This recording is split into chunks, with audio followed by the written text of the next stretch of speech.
Tonight's stream, 2025 reflection.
All right. Shout outs to Emmy for being able to start stream a lot faster than I can. Hey yo, welcome back to another stream. It's been a really long time since I've said that. You might hear my voice real quick. Maybe not. Maybe you're all good. Yeah. In my defense, probably took a little bit because I'm a little I'm not going to say worried. I'm not going to say worried or concerned or anxious about tonight's stream. It's going to be all good. But I am doing something a little different.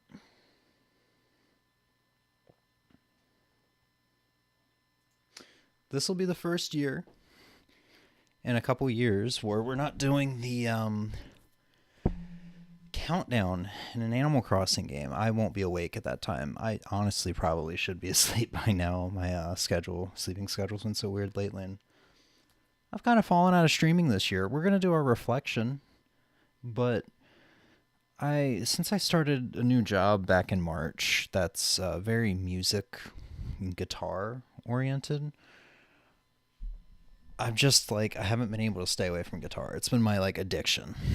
So I figured why not since these reflection streams usually kind of revolve around gaming, which used to be my main hobby, it's not anymore.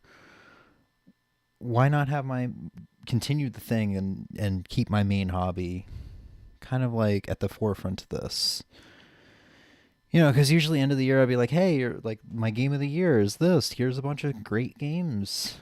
You know, it was this year. And this year, I will talk about it during reflection, but I haven't really played any video games since March. There's only one game that came out this year that I finished. So there was no game of the year streams this year. So why not talk about what I've been up to? I used to show off guitars that I got as I got them back in 2023, and yeah, just kind of show off some new stuff, some gear. I've said this 1,000 times before, I'll say it again. I like stream being kind of a I hate to use the word diary because I like stream kind of being a snapshot of this point in my life. So I've improved as a guitar player since 2023. I'm actually learning more stuff and kind of surprising myself with what I am able to pull off. I'm still kind of a terrible guitar player though. I'm not going to beat around the bush about that. But kind of want to snapshot this point in my life where I am with guitar playing and kind of what's going on right now. I've got 4 new guitars to show off that I bought this year, including a 5th one that's on loan to me right now that I'm in fucking love with, but I can't justify buying it under any normal means because it's a $5,200, $400 guitar or something like that, over $5,000. But I'm gonna start off with this guy here. I'm pretty sure I've played this guy on stream before. I got it back in 2023. This is kind of my main guitar. This is a Charvel Pro Mod DK24. I was gonna say they don't make this anymore. They do still make this, but they only make it in like a blue, like a satin matte blue like this. Let's see if I can do this without knocking a guitar off my lap. A satin matte satin, whatever, blue like this. And I think a gloss black, or maybe it's like a matte. I think it's called Scorched Earth, actually, it's just black. But this is my favorite guitar. It's my favorite feeling guitar. It is my favorite sound. Well, it's not my favorite sounding guitar. But it has, like, I don't know. Aside from that guitar that's on loan to me right now, which I do not own, is my favorite sounding guitar because of how versatile it is. But like, I like how almost all of my guitars sound. But I got some new gear. You can see right here. Got a PV Invective 112. This is my first like real amplifier after like 13 years of playing, and we're all plugged in. This amp has a XLR input on the back, which is different for me. I've done very few guitar streams over the years, and I've always had issues with playing plugged in.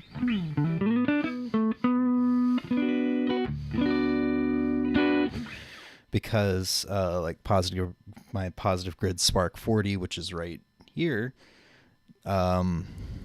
would get plugged into the PC via like a printer cable, which it would sometimes work, sometimes wouldn't, and sometimes when it would work, it would just kind of like sound hiccupy, which was weird. Same with the Spark Go, except that's actually the Spark Go's right on top of it. You can probably barely see it, which is USB-C. And then I think one time I was messing around with DAWs and virtual amps and stuff like that, plugins. So I think that was the last guitar stream I did in November of 2023. And that worked out pretty well, but it was very new to me, and I didn't have all my like pedals and stuff available to me. So this is different. I have my DAW, or I have my XLR going right into my interface. And that's it. The only thing about this is I'm gonna have to try to remember to turn my filters back on for my mic when we switch over to reflection, because I have to turn that off for this, because there's like a noise gate and an EQ and a compressor. I think I left my limiter on. That's like the only thing, and the gain, just because my mic needs the gain.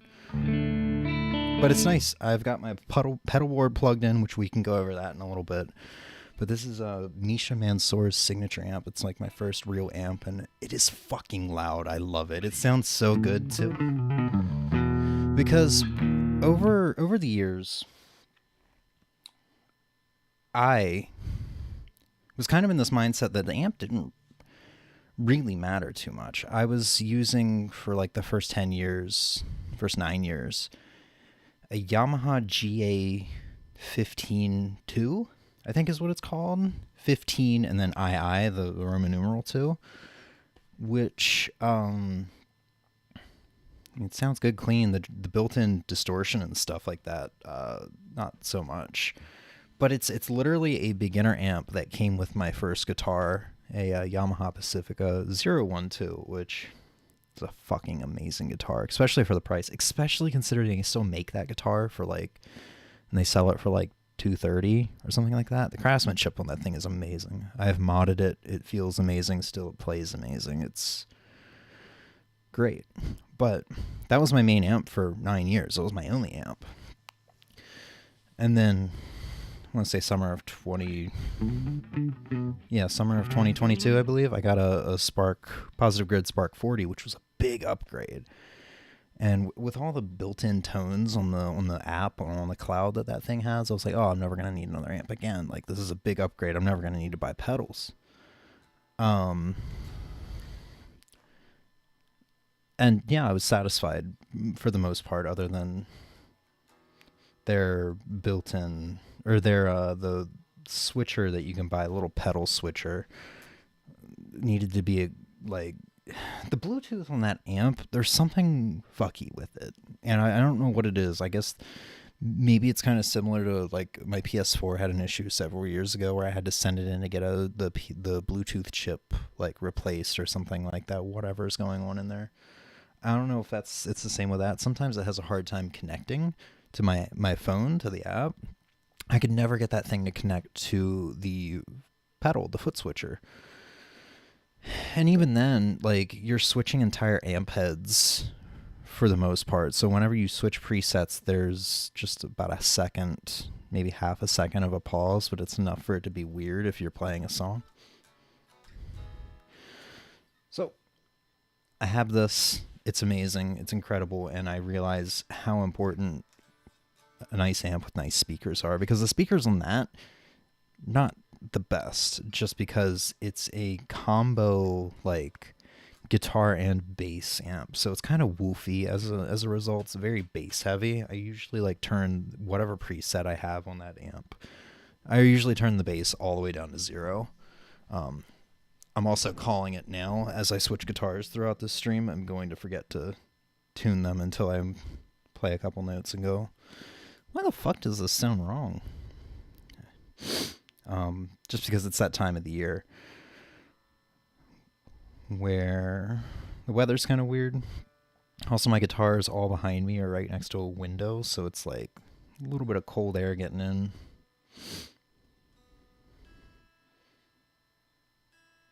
But yeah.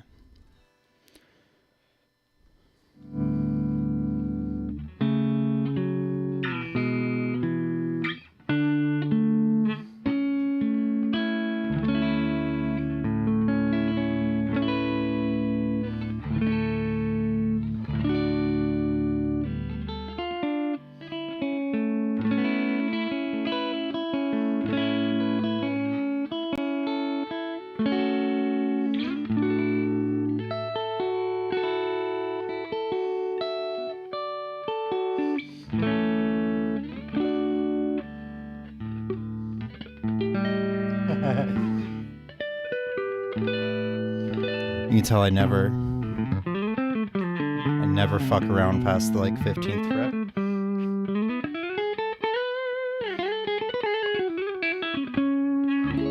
So this is just the clean sound.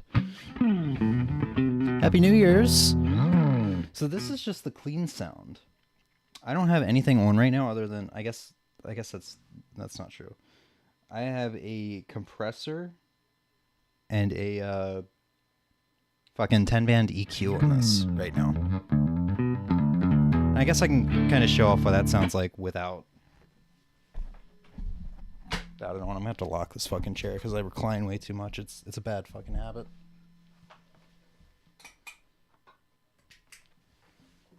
All right, without any of that shit on. Suddenly it gets kind of bass heavy.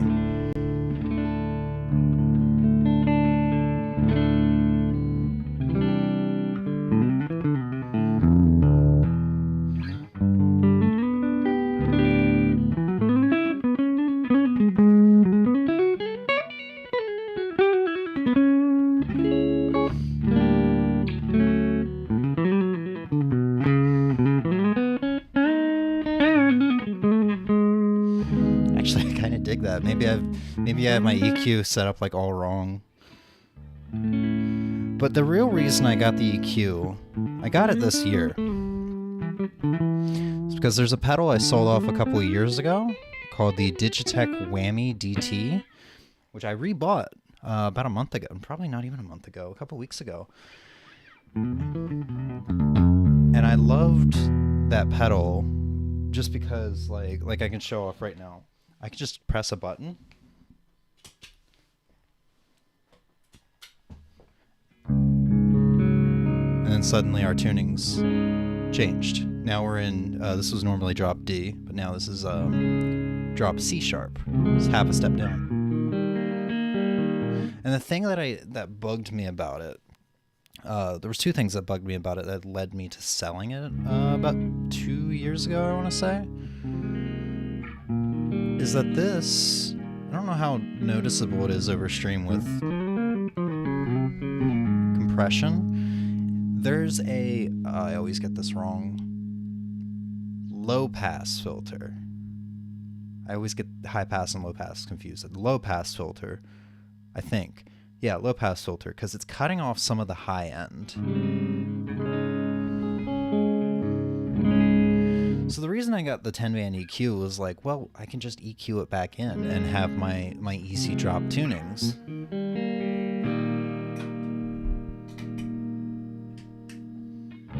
So that's what that 10-band EQ is really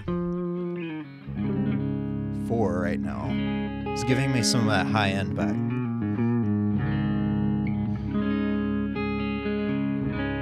And it's like, yeah, no, I figured out, I figured it out. There's my fix, you know?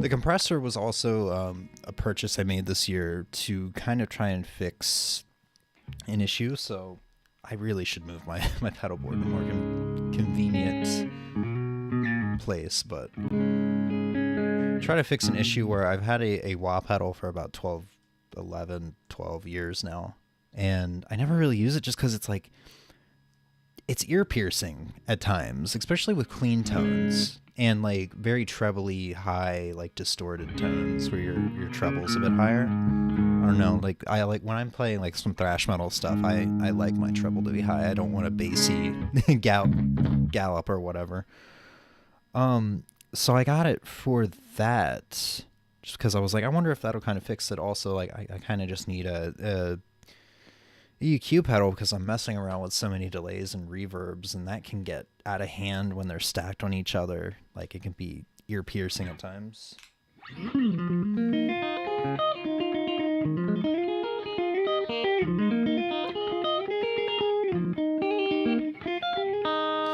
And I'm loving it. There are some times where I turn it off and I'm like, oh man, there's like a little bit of detail here I'm missing, but it's not as like tight, if that makes sense.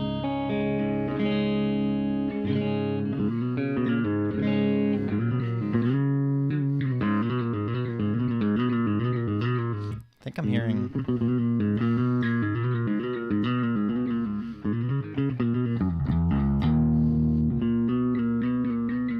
Yeah, hearing like a little bit of like artifacting, I think.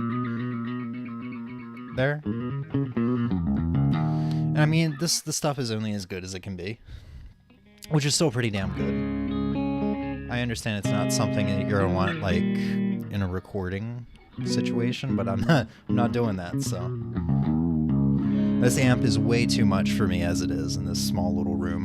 There's a 1 watt, a 5 watt, and a 20 watt mode. I keep this thing set to fucking 1 watt with the volume set at like 9, nearly 10 o'clock. So like 30%. This thing can get loud. The funny thing is, back in like August, I think, maybe it was before that. It was like right after I'd gotten this amp. I actually ruptured my eardrum from this amp. I was leaving it in the 5 watt mode with the volume like nearly all the way down. And it was under the desk on a stand that had it reclined back, and I was sitting playing with it like going right into my right ear all the time. One day I go to get in the shower and I just lose my hearing. I'm like, oh, that's weird.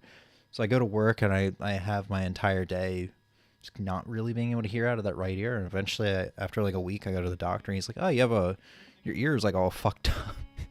you got a ruptured eardrum. I'm like, how did that happen? I never figured it out until like a couple months later, because I had assumed it was like earwax buildup, or because I was taking all these products to try to flush my ear out, but my ear was, completely clean. I didn't figure it out until months later.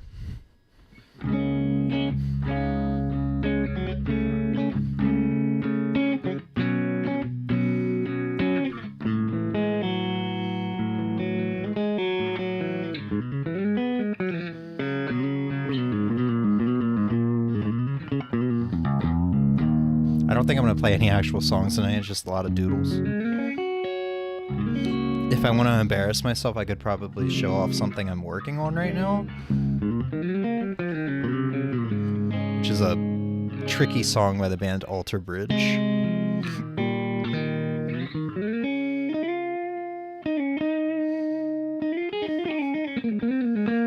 But I just fucking love this guitar.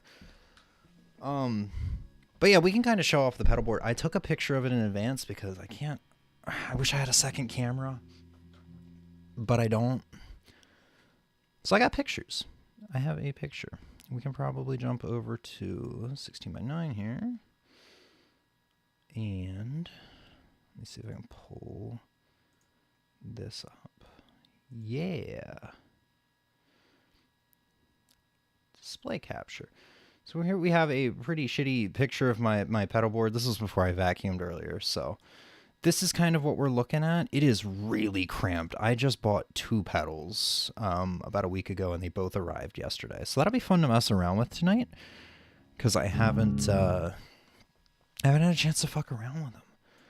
But just a complete overview, left or right, we got the Digitech Whammy DT over here that I was talking about. It's got the drop tune side of this. Over here it can go down an entire octave, plus an octave, and I assume this is the raw signal, octave plus raw, which isn't really necessary for me. This is really hard because I don't have a table for the mouse.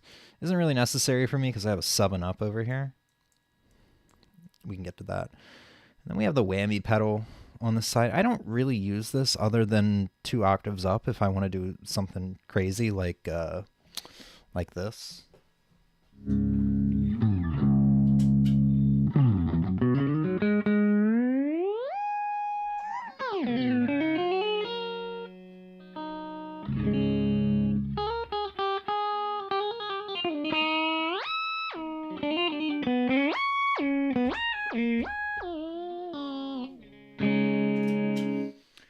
That's really fun to do.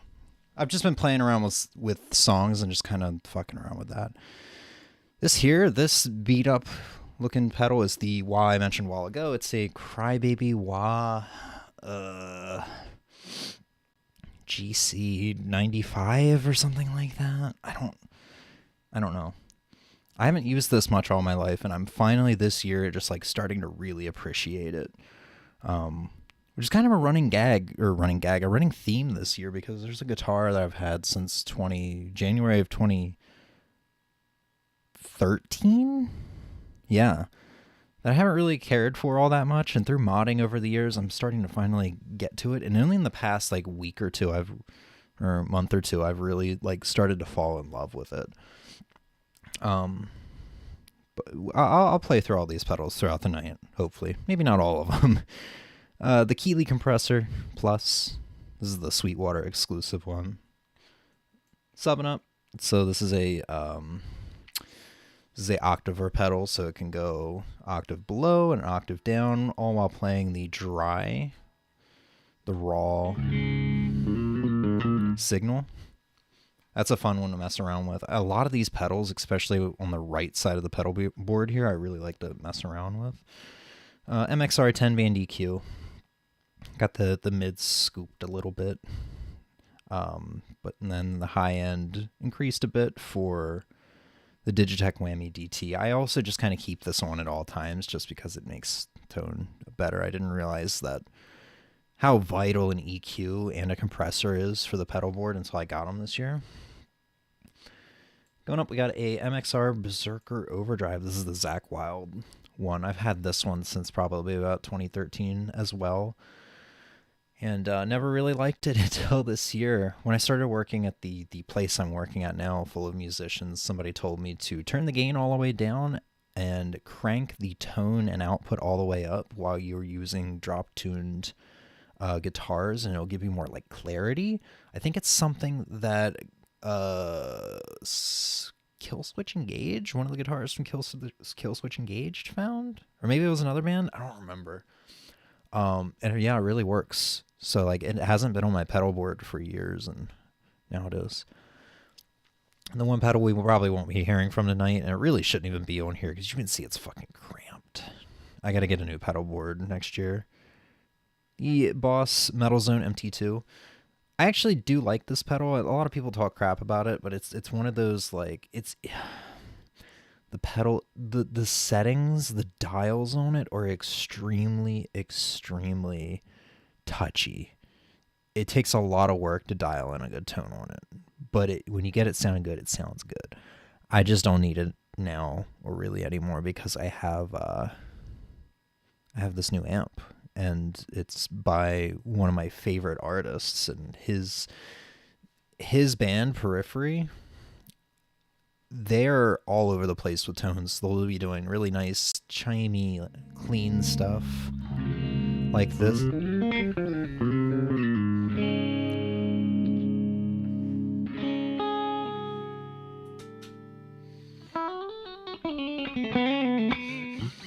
And then they could be doing like extremely high gain, tight stuff like that. And it's just kind of perfect for what I need.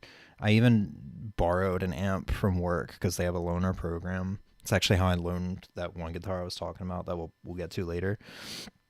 That's considered to be like one of the best for metal. I tried it. I'm just like, I'm not getting any clarity out of this. I take it back, and like someone at work's like, oh yeah, no, that amp's supposed to be like really gnarly. And I'm like, oh, that fucking explains it. So I kind of have a new, like, I already really loved the amp. And I was just kind of checking out other amps because I guess gear acquisition syndrome, just gear lust in general. And I kind of found that, yeah, I don't ever need to look for an amp again, like truly this time. This really is like the perfect amp for me. Continuing on, we got a lot of like the effects pedals that I really, because this is my jam here. This is a lot of reverbs, delays, ambient. Got a TC Electronic third dimension chorus. This is a cheaper chorus pedal, but it has all I need. There's 4 modes, and you can like combine all those modes for a total of like 16 different chorus effects, but I literally just leave it on one. And usually whenever I'm using this, I'm stacking it with this Walrus Audio ambient pedal here. I fucking love this pedal. Dude, I got so many good pedals this year. So many good pedals. We've got a Donner like 7-in-1 delay pedal. I bought this because I was looking for a tape delay. There's a tape delay pedal that I want called the T-Rex Replicator, and it's like $700. It's like an authentic, or as close as an authentic as you can get without buying vintage gear, tape delay, because it actually uses the tape heads. And I don't want to pay $700 for a pedal, so I got this one for like $40, and like the tape effects pretty good, pretty enjoyable.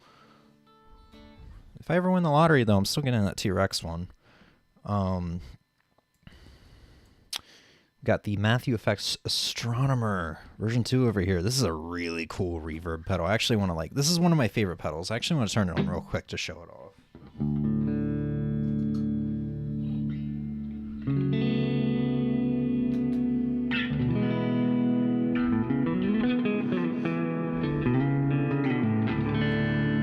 So that's just the bottom switch. You can see the bottom knobs are turned down kind of low. I'm going to turn the second switch on to stack the two. And you kind of get that like spacey reverb. I fucking love it.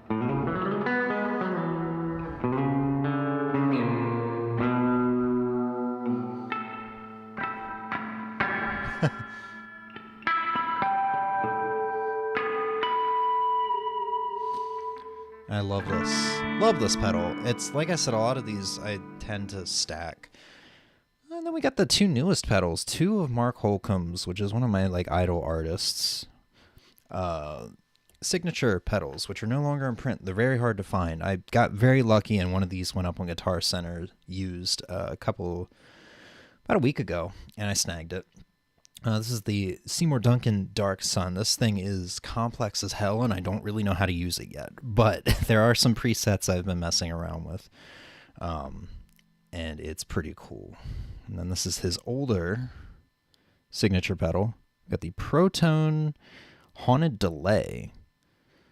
This one's not as cool as the Dark Sun, but the repeats here can cause some really cool, trippy, maybe even obnoxious, I don't know, pattern effects, trails, if you will. And that is the pedal board. We got a PV switcher right here for the amp. Number 1 just turns on the lead channel. Number 2 adds a lead and a tight, which lowers a little bit of the gain of the distortion. If you want, I guess if you want to play like proggy, gent sort of stuff. I hate to say gent. Prog metal. Yeah, we'll just say prog metal. We'll go back over to my little ass. My little ass.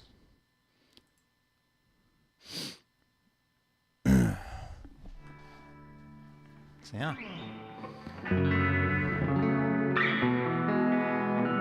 I promise I would try my best to keep the chair out of the fucking camera.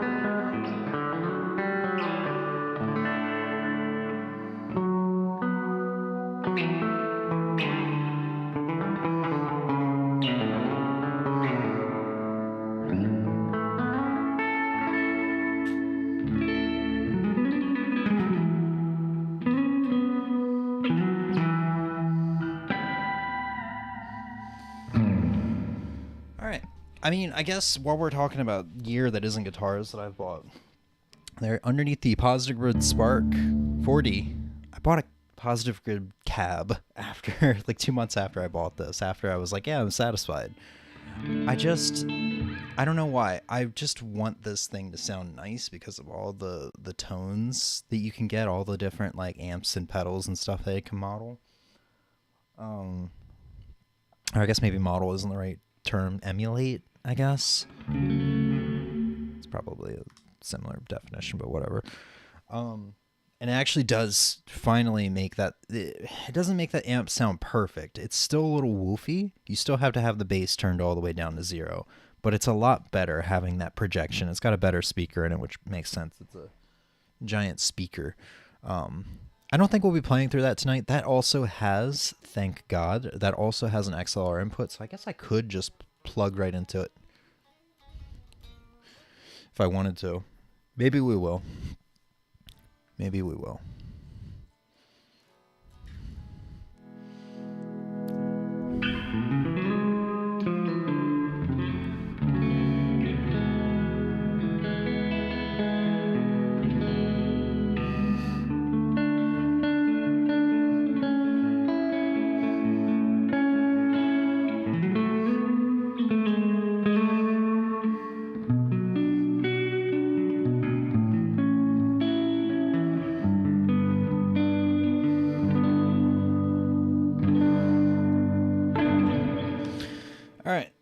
Let's start talking about guitars, I guess.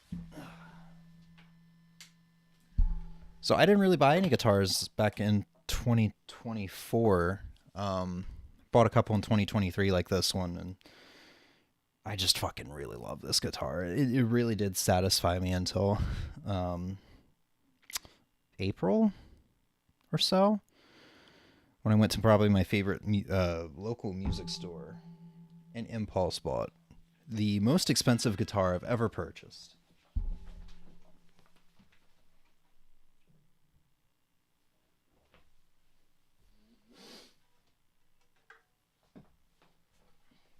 Oh, which I know this thing's going to need a tuning. But this is a Fender Rarities, a 2019 Fender Rarities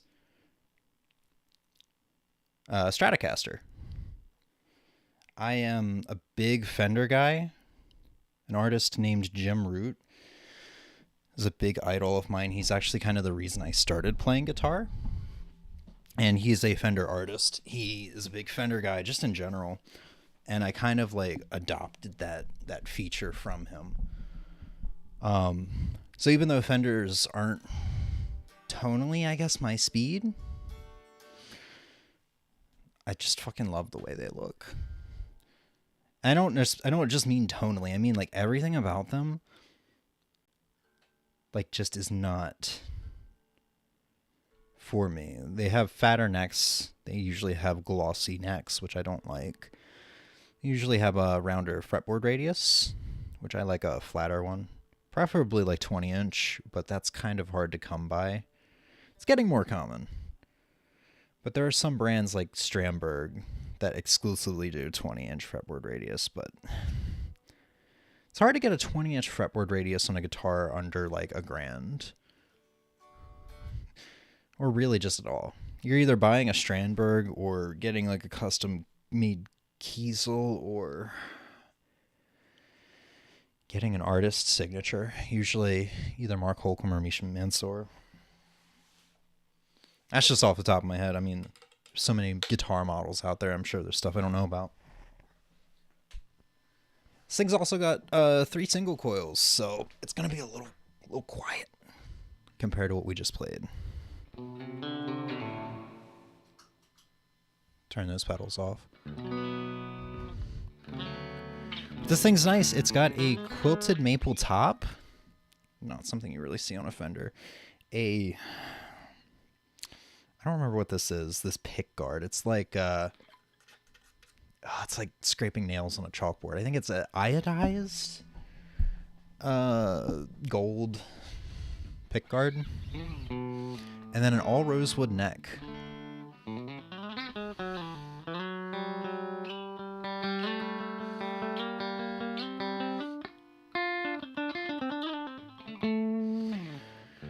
It sounds nice.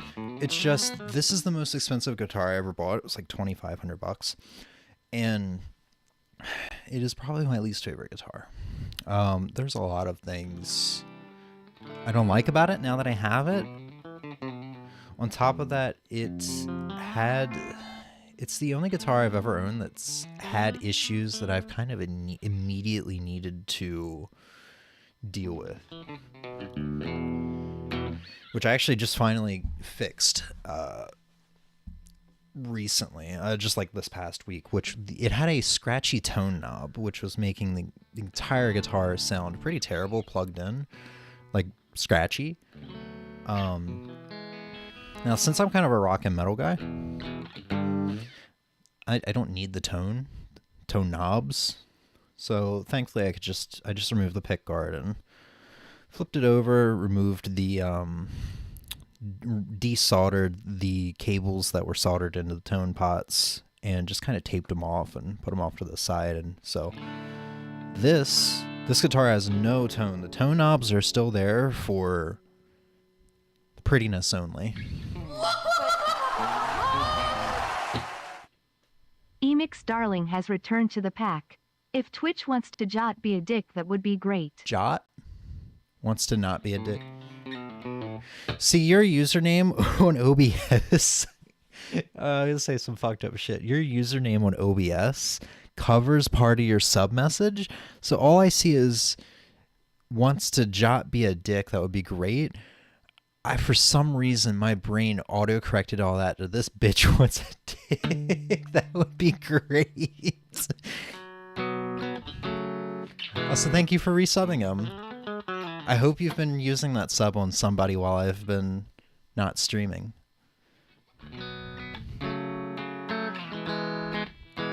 But I mean, this guitar sounds beautiful.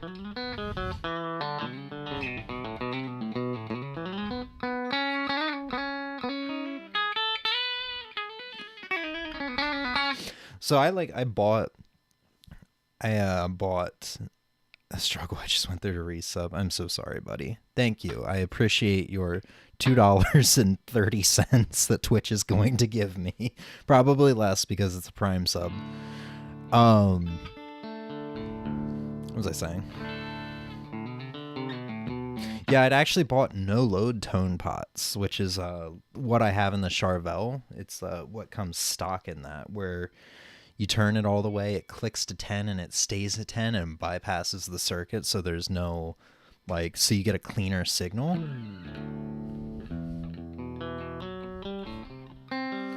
But once I just kind of realized I could do this, that was better. I imagine this completely bypasses the circuit as well, obviously, since there's no tone pots, and hopefully doesn't fuck up anything else. like change my tone in any ways.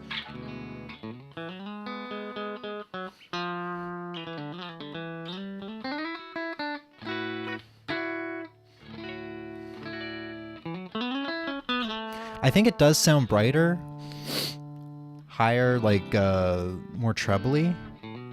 But I mean, I never really got a chance to play this a ton before I fix this. Hi, Emmy.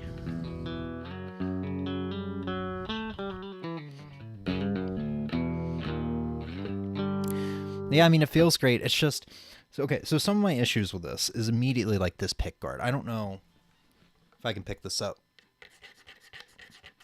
Pick guards are usually made of plastic. At least I think so. They feel plasticky. Yeah, I didn't even expect you to be here, so I mean, at least thank you for dropping by. But this pick guard is like scraping nails against a goddamn chalkboard. So if I want to do any finger style stuff, I usually plant my pinky on the pick guard and kind of use it as an anchor. I'm just like instinctively not doing that though right now. It's rough. I don't like it. And this is based off of a like 60s model Strat. So you can't just easily get another pick guard for this because this screw hole right here, I know you can't see it, above the middle and neck pickup, or in between the middle and neck pickup, is in a different spot than your traditional pick guard. So you can't just buy another pick guard. Well, you can, but you have extremely limited options. There's only 4 pick guards. Or 5, I think, if you include this one, that you can get in this style from Fender themselves. And none of them, I don't think, would look good with this. I mean, this like gold pickguard really like makes it. So I'm just kind of dealing with it because of that. That's not like the biggest issue though. I can work around it and only be disturbed every now and then when I, you know, scrape across it. Biggest issue is actually the tuning heads, which I'm coming to live with. It's got a vintage style tuning head, which it's really hard to get the thinner strings like the B and high E string in there because the string goes down through the center of the peg through a hole, and then you have to like bend it down. It always wants to pop up while you're tuning it. So basically my issues with this guitar is that it's like a 60s style Strat. And the absolute biggest issue is that the truss rod is in the base of the neck, meaning you have to remove the entire neck if you want to, if you need to adjust the neck. And then you have to put it back on. You have to hope the strings don't pop out of the vintage style tuners, and then you have to like check again to make sure, or check to make sure it's properly adjusted. If it needs more turns, you have to take it off again. I'm not a big fan of it.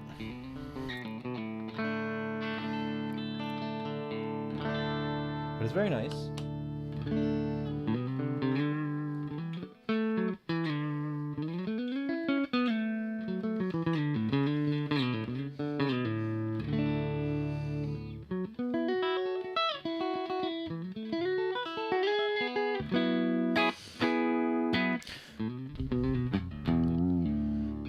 But, 3 single coils, which means I can't ever upgrade that bridge pickup to a humbucker because I absolutely have not been able to. I've been looking around. I have not been able to look or find a 60s style pick guard with HSS configuration. So I can't just put a humbucker in the bridge, which means I can't really use this for really distorted tones. I mean, we can turn on the distortion real quick. But the thing is, I have to turn off the noise gate for that because single coils and not being very loud.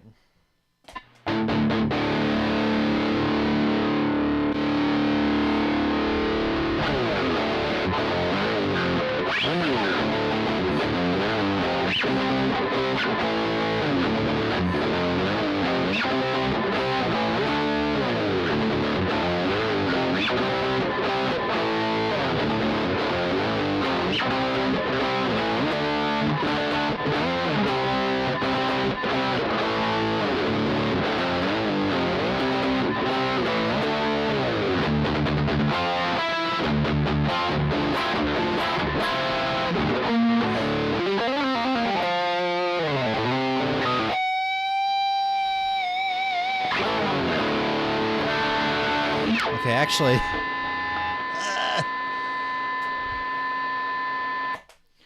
that's why you need a noise gate for that. Actually, that doesn't sound you know what? That sounds pretty damn good, actually. My other Strat, the blue one that I showed off years ago, it sounds incredible. It's probably my favorite sounding. I would say it's my favorite sounding guitar. I said that about the goddamn Charbel.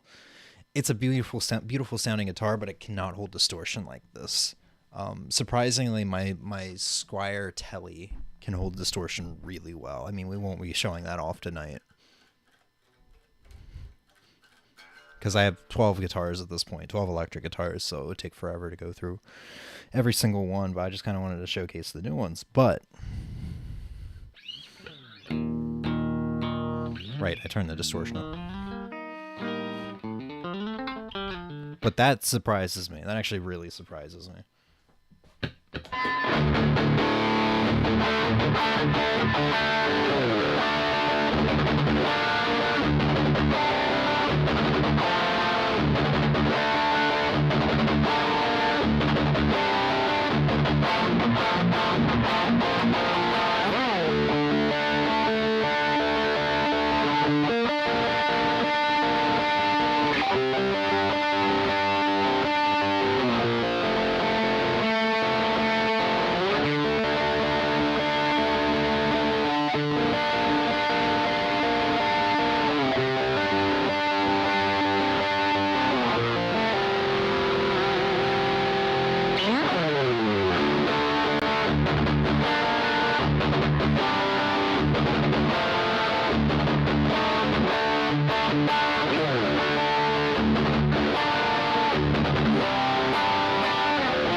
If I could play that part without fucking it up, that would be pretty cool.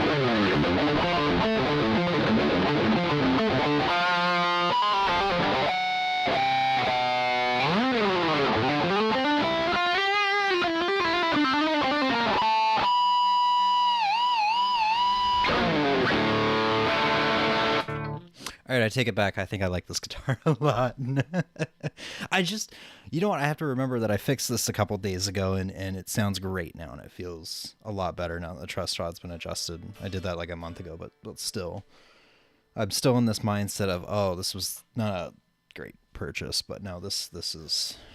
Sometimes my hand doesn't like the fatter neck and the rounder fretboard, but right now, I'm digging it. Fuck. Okay, yeah, this is this is a really fucking nice guitar. Shit. I came out swinging. What we got next? How about we move on? So after I made this purchase, a little disappointed in it, and also kind of on a high of buying guitars, I bought something else. So I had put this on layaway at a local game store. So I had put it on layaway in April, got it at the end of July.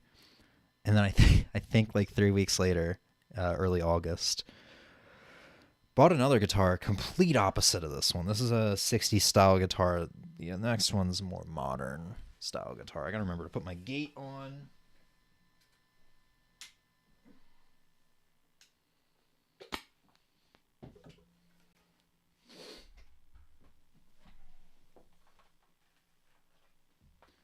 Gotta get some water. Gotta get some water.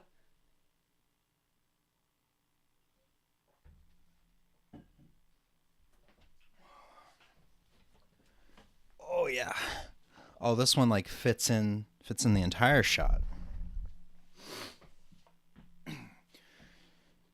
So this is a Strandberg Bowden Essential. I've always wanted a Strandberg, and this is one of their cheaper, affordable models that have come out in the past year or two. I think they recently discontinued this specific color. I know they were selling it for Black Friday at Sweetwater for $7.99, $6.99, something nuts. This guitar is normally $10.99, I think. Now I bought it used off of Zounds for $9.30. And this was just kind of like I said, a result of being a wee bit disappointed with the Strat, and I want something 20-inch fretboard radius. Great for metal, but it can also do some great clean stuff. And this thing fucking delivered. This is one of my favorites, which I will tell you that about a lot of my guitars. But this thing really surprised me. I figured I would at least like the 20-inch fretboard radius. I wasn't sure about the neck. I figured I would like the fact that it's about 4 pounds, which is significantly lighter than most guitars.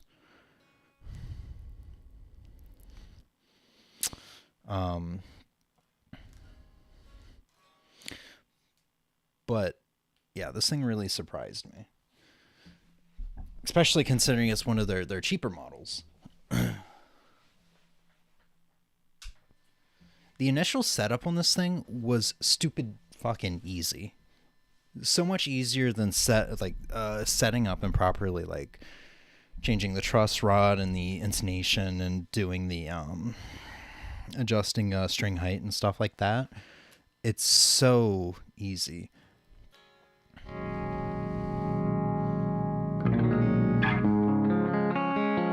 So I have this set to drop B currently.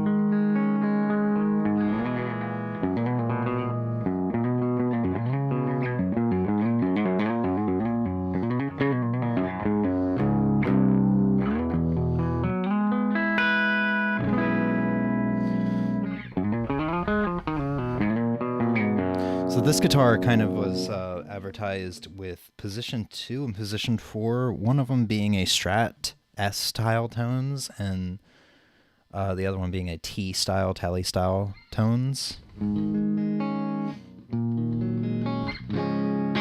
This sounds kind of stratty.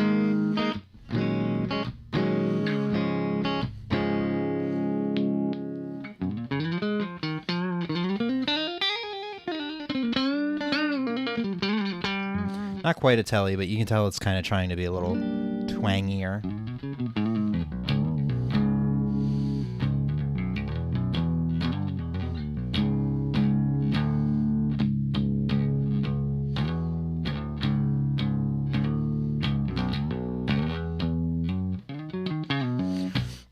And these are like stock pickups. These aren't like name brand like Seymour Duncan or Fishman or anything like this. This is just Strandberg pickups. I actually really dig these. They remind me a lot of one of my favorite pickup sets, which is the Seymour Duncan Alpha Omega, which is Mark Holcomb's signature set. I have that in my 7-string that I've played on the stream throughout the years. Just because like this thing handles distortion really well in terms of keeping like the gain. I don't know, the gain's really nice on it, but it also you keep the clarity of each individual note. It doesn't get muddy.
This guitar is so fucking nice to play. Yeah, I was gonna turn your tree on, but it flickers because of the. I can't remember how it works. I think each like light bulbs have their own like frequency, or not frequency, but like hertz that they like run at, and if you don't have the frame rate matched perfectly with it, it's gonna do that. But yeah, this guitar really blew me away because it's got this Endura neck design, which I don't know how well you can see that. It's not a round neck. You can see there's like a, I don't know. There's like a flat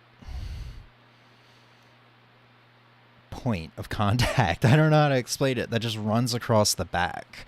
And it goes from like the top to the bottom. I guess it's supposed to like follow your neck as you play. But I think there's a reason why every person you see that has a Strandberg guitar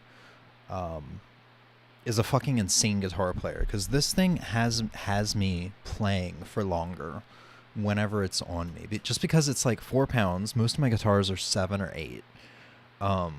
And if you count the bass, I mean, it's 10 pounds, which they make basses as well. I'm really curious about that. And I'll have to get one at some point. But just the fact that it's 4 pounds, it sits in your lap so well. This entire design is meant to be ergonomic. Even the weird body shape, you can see it's going to be hard for me because I have a strap on it. But like, there's this curvature here that's meant for a more classical style of playing. If you're into that sort of thing.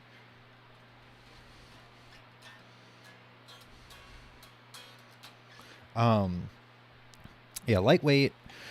The entire fretboard radius and neck is meant for it to be ergonomic. I remember, like, over the years, I've seen some people say this one certain thing it just came up so often. It's like, yeah, I'm like 50 or 60 years old. I've got really bad arthritis. I can't play guitar anymore. I haven't been able to for a while. Or I can play guitar, and it's only for like a couple hours a week before my hand starts really hurting. And now, because of it sounds like a weird advertisement. It's like, now because of Strandberg, I can play guitar again. And it makes sense, because this entire design is meant to be ergonomic. It's meant to keep pain from happening. And a weird thing is, even though it's smaller and lighter, it like affects your posture too. Like, I'm sitting up straighter than I normally am with a guitar. Like, it's weird. You'd think you'd be slouching a little bit more because of the body and all that, but I don't know. Another thing that's really nice about, I sound like I'm fucking advertising this thing, but I'm just kind of gushing about it. Another thing that's really nice is it's great for the home player, because if you're sitting at a desk, sitting on a computer, recording or reading tablature or watching a video to learn something, this thing doesn't it does that. But a lot of guitars want to like fall forward. I just put my weight into it to make it go forward. A lot of guitars want to fall forward, or you have limited space because of the headstock or the bigger body, so you're constantly like dinging it up on the desk. This one isn't a problem. It's so perfect. And I take my guitars to work sometimes because I'm not going to eat on my lunch break. I might as well do something productive or de-stress. I've been taking this one just because it's so lightweight and small, and I'm just sitting at my desk, and it's not going forward and banging up on the desk or anything. So I mean, I don't know, man. I fucking love this guitar. It's I want to get a real Strandberg at some point, one of the nicer models with like the fanned frets and stuff like that. Yeah, NAMM is coming up, but I'm also kind of keeping my eye out on Charvel and what they're doing, because I love my Charvel over there on the wall and want another one.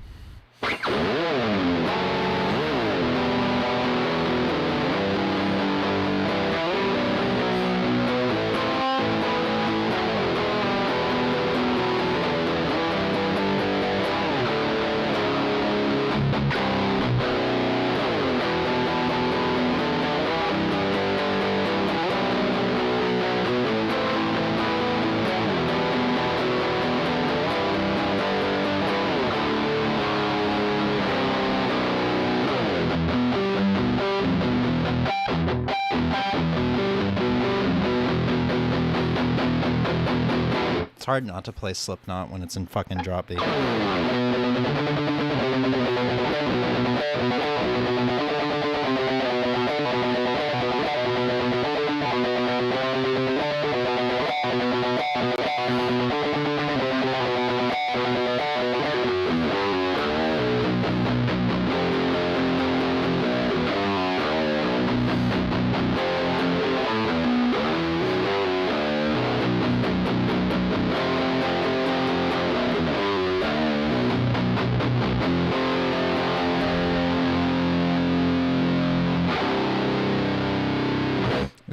Is my chat glitching up? It is. I'll be back. You're all good. I noticed that one person on YouTube, their message has popped up several times now. They've only said it once. That's weird. I just have to deal with it. It's not that big of a deal anyway.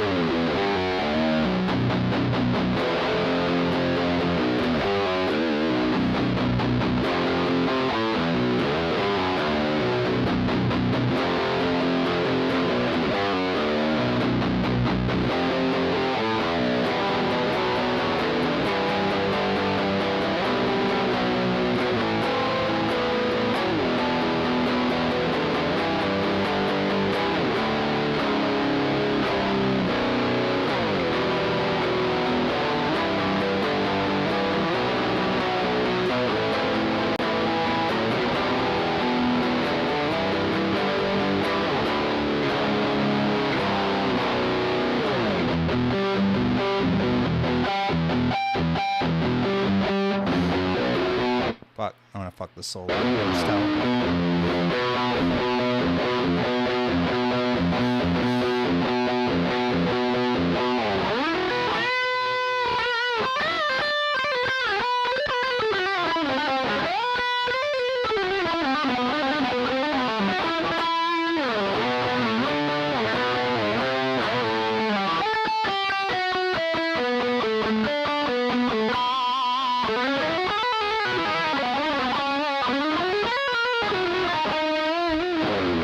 So something I really need to work on, especially going into New Year, is my right hand synchronization on my left hand. Like legato, I feel like I'm pretty... Like if you look at me play, you'll see my right hand isn't very involved when I'm doing faster stuff.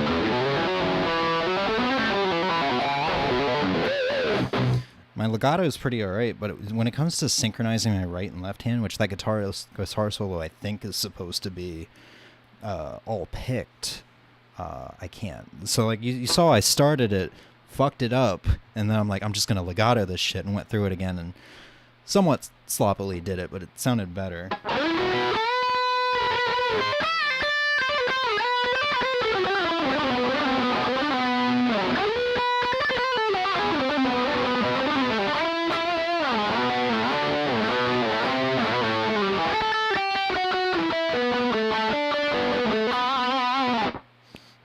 Yeah.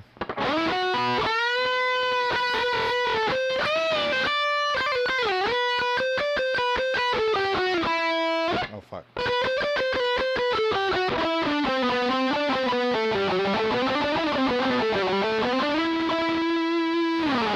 I can't slow things down worth shit once I've got them in muscle mode. But yeah, I got this thing used. This thing is starting to age really nicely. If I can catch it in the light, you can see. It's so... Yeah, right there. You can see it's starting to get that I'm not sure if it's satin or matte. I think it's satin. It's starting to get that that greasy spot like underneath the... like between the pickups where your hand kind of like hits and around the volume knob and stuff like that, and up here where your arm rests. It's kind of hard to show off. I need like a fucking good light, you know? This shit ain't gonna work, chief. But if you know, you know. It's starting to age. It's starting to show that it's getting played in, and I fucking love that, dude. I fucking love that.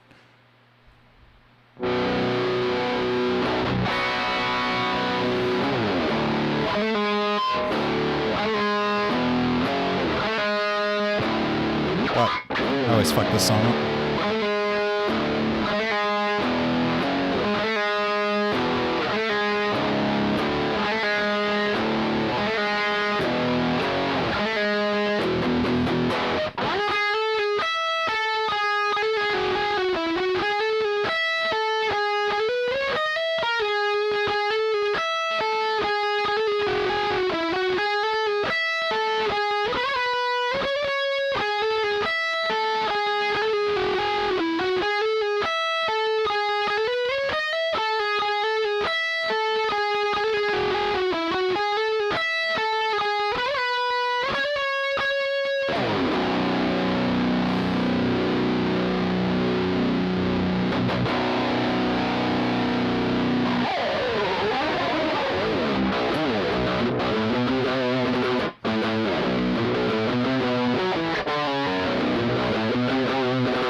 Yeah, I mean, at this point, like, I still want to, like, explore around and, like, try all the guitar brands, you know, because everything kind of has their own thing to offer. But at the same time, I'm also just, like, I kind of just want to commit myself entirely to Charvel and Strandberg, because they are my favorites. I feel like I can't really do much better than that. Also, like, PRS, but PRS is fucking expensive, but their quality is insanely good. It's just that, like, they're not necessarily built for metal or a ton of variety. Like, if you want blues, if you want jazz, if you want country, it's great for it. But for me, it's like, man, I want something that's got, you know, pickups in it that's gonna have some balls. I don't want to have to buy, you know, $4,000 or $5,000 guitar and then swap out the pickups and shit. Which will lead to what I have to show off later, because they do have a guitar that's very good for metal and I fucking love it. But the guitars feel nice, look amazing. It's just, I don't know. This is so fucking nice. It's really, like, sometimes it's really hard to just, like, go back to a guitar that you go to pick up and you're like, oh, I have to, like, to put some muscle into this. It's like 8 pounds. I don't know. It's just something so nice about having, because I've been playing guitar for so long that it's kind of an extension of me. I know that sounds weird, but unless it's hard to explain. It's sort of a, if you know, you know, sort of thing. But, like, I'll just sit down and I'll watch movies or YouTube or whatever, and I'll have a guitar on my lap the entire time for several hours and not even really think about it. And having something like this that's smaller, sounds great, is resonant, so I don't have to plug it in, and feels great, and is very ergonomic, and you know, is trying to help your body be the best it can be, I guess. Not have poor posture either in your spine or your hands or your wrist, or your neck. You know, it's really nice having something like this that can be so incredible for you when the instrument's a extension of your body. I don't know if that makes sense or not. Happy New Year's there, you guy. Yeah. I don't know why YouTube chat's doing that. That was like over half an hour ago. Yeah.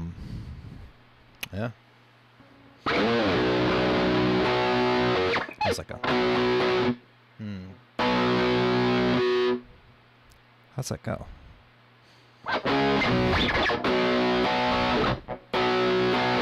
Oh, okay.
I just don't want to put it down. I just don't fucking want to put it down.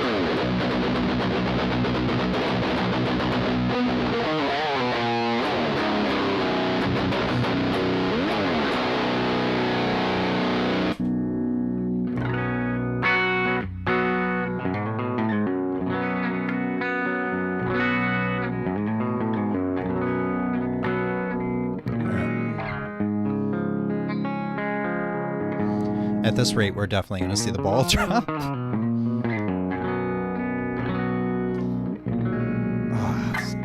this is so nice. There is a there's a blue one, not a Bowden Essential, but one of the standard models, signature, or Strandberg. I don't remember what they call their Bowden Plus, something like that.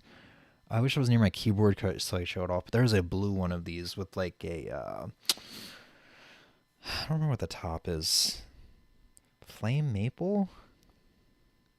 I want to say it's a flame maple top. That I would love to have. I would hopefully we'll grab one next year. Oh yeah, it's got a roasted maple neck too on it, which is becoming more and more common. This, ever since my Charvel, this has become my favorite neck. It's so smooth and just never fights with you at all. I think that's what no, I don't know what the fretboard is actually. Maybe it's Indian rosewood. I don't think that's roasted maple as well. But yeah, just a fucking incredible guitar for the money, especially considering, like I said, I think it went down to $6.99 or $7.99 for like the Black Friday sales and stuff like that. It was just this color too. You can still get it in black, blue, purple, pink. There might be another color in there. Yeah, you can still get it in other colors. I'm just not sure why. Maybe this just wasn't a popular color, which is weird because I feel like when I was looking up YouTube reviews for this, that was the color I was seeing reviewed the most. All right. We got to move on. 2 more guitars to go.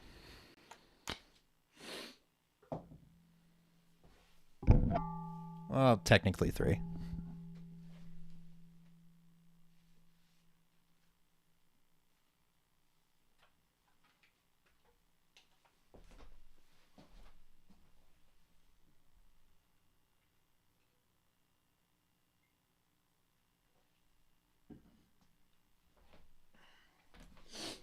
Sorry, I'm thirsty.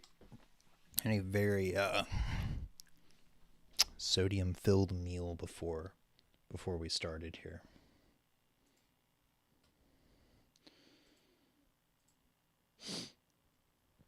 All right. Next up, we have a impulse purchase. And I guess most guitar purchases kind of are. I guess I don't really plan out my guitar purchases. I just kind of fall in love with something and get it. You know?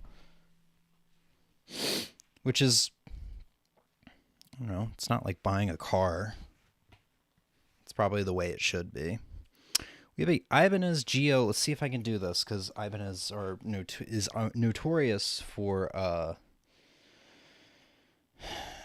their model names being ridiculous. This is a Ibanez Geo RGR 121, I think, in blue metallic chameleon. I'm gonna look that up in a second to see if I fucking got that right, because that will be a big surprise.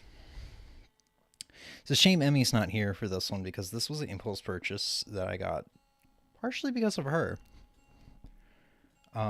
So Ibanez Geo is the Squire of Ibanez, basically. This is their cheap, affordable model. I think this guitar is only like $330 or something like that, $350. You think I remember what I paid for it, but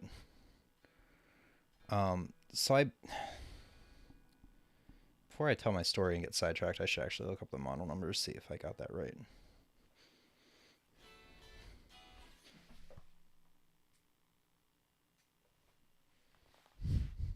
I have a feeling I didn't. Close. What did I say? The 151? This is the Ibanez Geo GRG 121 SP in blue metal chameleon. This is $350. It's currently on sale for $330. This is a really nice guitar. So Emmy and I watch a YouTuber named Rob Scallion. Rob Scallion's a very popular guitar YouTuber and really just musician YouTuber as a whole. And every year on the 1st of October, he and a friend, Andrew Huang, I think his name is, do an entire album. They make an entire album over the course of 10 hours on October the 1st, and their band is called the 1st of October. They've been doing that for 7 years now, I believe. And this year, they've been doing a gimmick the past couple of years. Like, they did one at Abbey Road Studios a couple of years ago. I guess they don't do gimmicks too often, but I guess they're trying to keep it fresh as they've gotten, farther into doing this. So the gimmick this year was they went into a Guitar Center and they did it while the store was open. And one of them, Andrew Huang, picked up this guitar. And I was like, after I had bought my Fender Rarity Strat, I was looking at another limited edition Strat with a roasted maple fingerboard or neck. And it was like a Blue Aurora. It was a 70th anniversary Strat. And I've always wanted something with this finish. It's not going to come up super well on stream unless I do this. Then maybe. No. So you can't really tell. It color shifts from like a pinkish purple to a blue. You're really just seeing the blue, unfortunately. But it color shifts. Yeah, it even in good lighting with good cameras, it doesn't do it justice. So I was like, holy shit. That paint job on a sub $400 guitar is insane. And then I kept reading the specs. I'm like, this is a roasted maple neck too. And it's a C-shaped neck, which I don't like Ibanez's proprietary neck shape, the wizard neck. This is just a traditional like C neck. And I'm like, all right, I guess I'm getting an Ibanez. So this is an impulse purchase. And I got it with the full intent to mod it. Haven't modded it yet. It's not the greatest sounding guitar, but the craftsmanship on it's incredible. Like the frets are so well done. They start to get a little sharp around the 15th fret, but for something in this price range, I wouldn't expect the fretwork to be good at all. The body work is so well done. The neck and the body, it's all so well. Like the woodworking is just incredible. Obviously the electronics and the tuning heads and the nuts, not great, and they probably need replacing. But I opened up the back cavity because I was going to remove this bridge pickup and replace it with a Seymour Duncan Scourge that I have just laying around. Once again, one of Mark Holcomb's signature pickups. And the soldering job on the inside of that is so fucking nice. The soldering job's better than my $1,100 PRS SE Mark Holcomb from 2021. That one, the soldering job on that surprised me because I know how strict PRS's quality standards are. And it's different than how they teach soldering at the Maryland facility is all I'll say. Because there was some stuff there, like the wires, there was just some wires soldered to a pot and the wires were all splitting and stuff. So like the wires weren't like twisted together and then pretend. They were just like bare, like onto the pot. Anyway, I ended up not putting something in the bridge just because I was like, that's a really nice, they did such a good job. I actually don't want to fuck with that. But I do want to mod this eventually, maybe put some bare knuckle polypaths in it. I know that's like $500 pickups. Upgrade the tuning heads and the nut because the tuning stability isn't the greatest, but that's kind of to be expected. Yeah. I threw a set of 8 to 38 strings on it, so this is a really thin set, and I tried something new with it. That I've never really done before. I tuned up. So this is drop E, I guess you would call it, and it's not drop down, it's tuned up. So the E is just a standard E. Everything else is tuned up. So we have, let's see if I can do this. B, E, A, C sharp. This will be F sharp. Yeah. And like I said, it's not the best sounding guitar because it's just cheaper electronics and stuff, but I'm really surprised with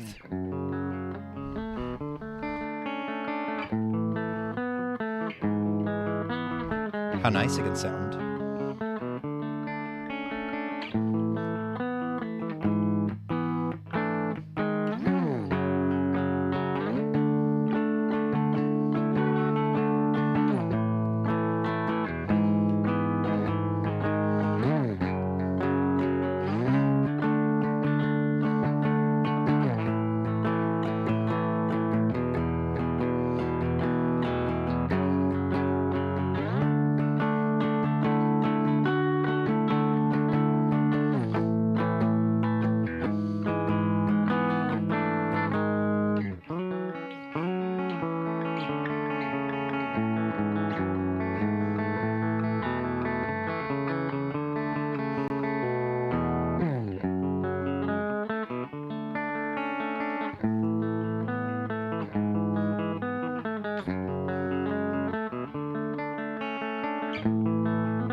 I just love this tuning now. It's so bright and cheery.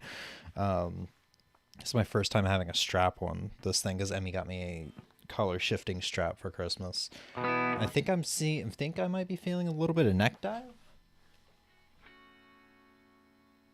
Okay, no, it's just my imagination. It is just my imagination.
Is surprising, this thing.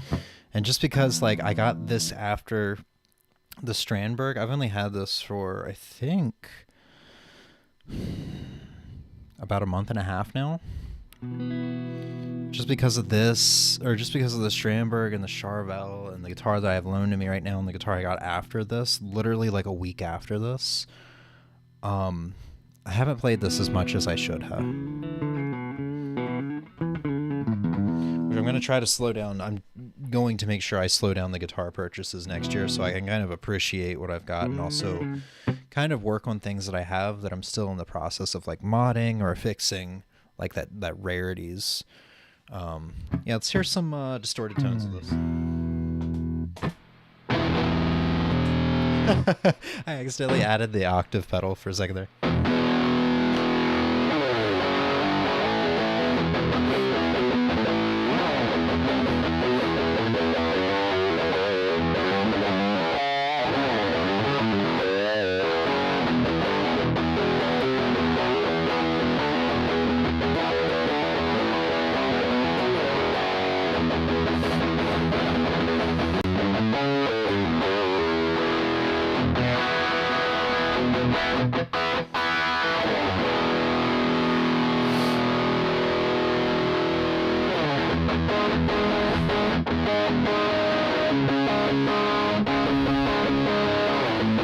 Wouldn't be a guitar stream if I didn't play Everlong in some format.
Problem is, I don't know what to do with this tuning. Because there's like, I don't know of any songs off the top of my head or bands that tune up a whole step.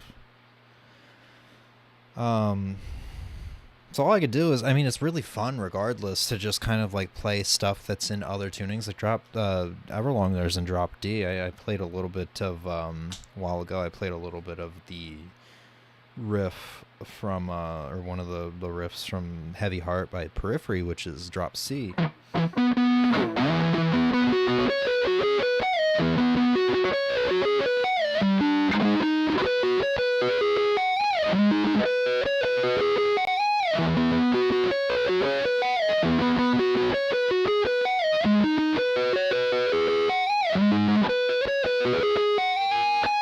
It's just kind of fun to see how different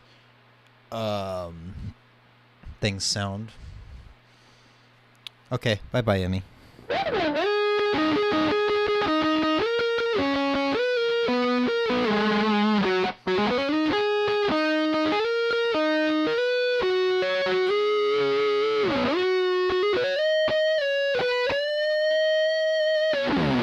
And the fucking strings feel so nice too. And I mean, with the new, you know, Digitech whammy, I can go down a little bit, you know. So this is 2 half steps. So we're in drop D now. So we can actually play Everlong if we want to in the proper tuning.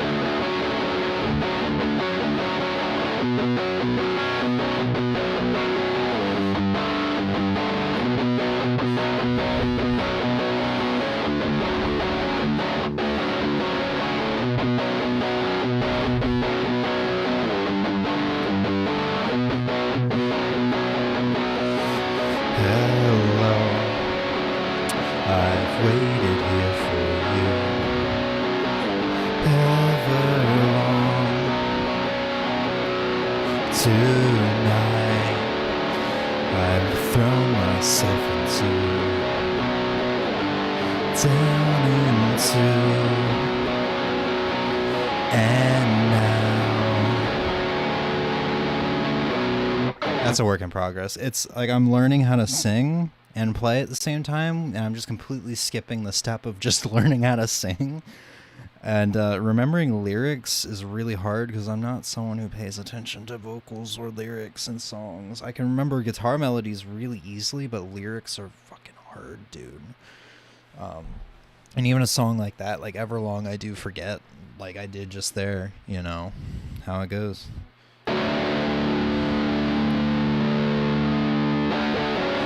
And also the picking for that's really weird while singing. So I just strum it. And now I've thrown myself down into.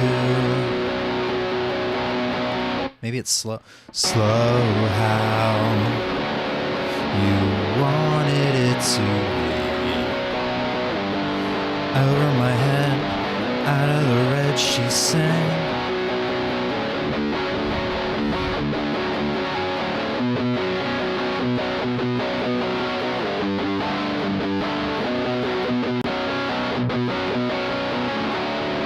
Calm down and waste away with me. Down with me. Go back to slow how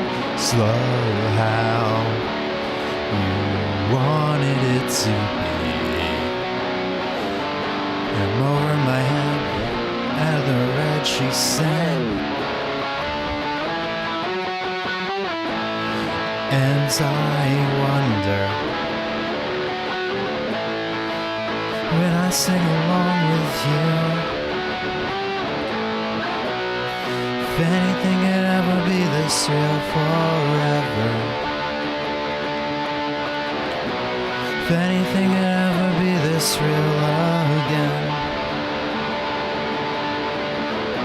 The only thing I'll ever ask of you, gotta promise not to stop when I say when.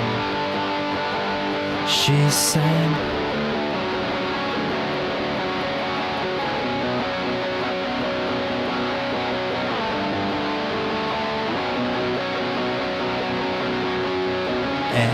And now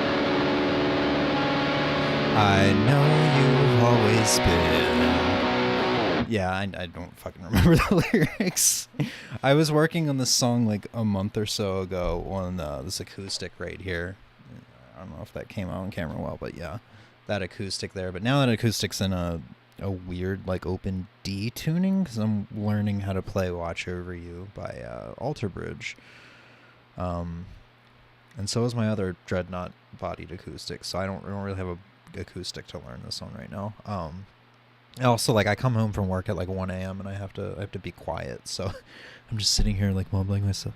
And now I know you've always. It's like I can't like project. I can't learn. It's rough. It's really rough. But yeah.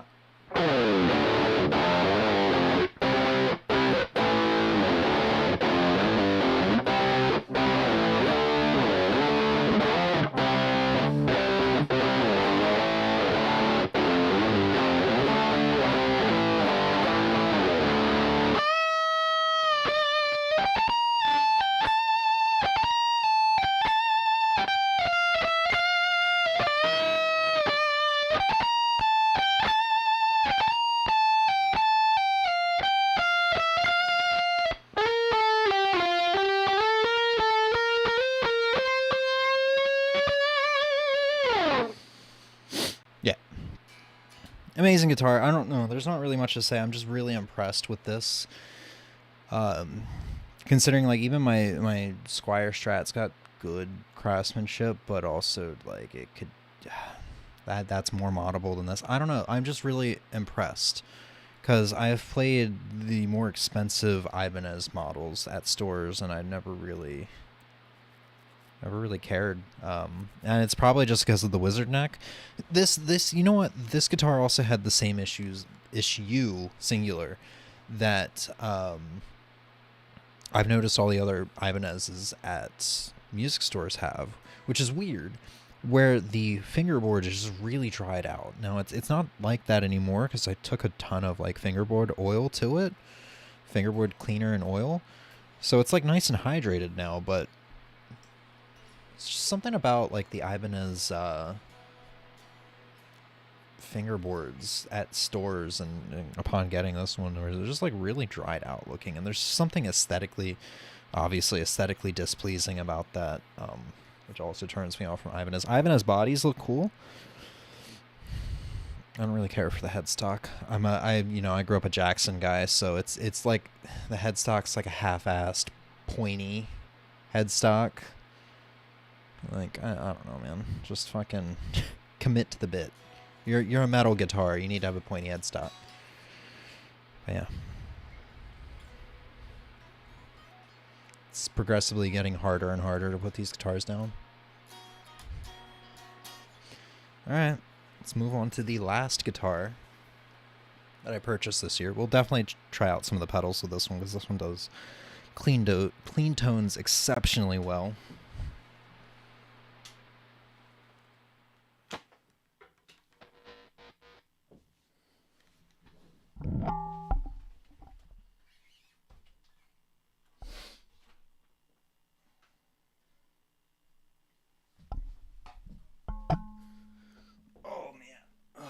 This guy is a PRS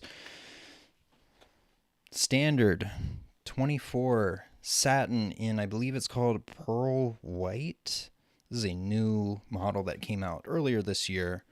I won't talk about how I got it, but I had an opportunity to buy one at a good price. This is a $3,500 guitar normally. And there's just something about white guitars with some black accents that I'm a sucker for.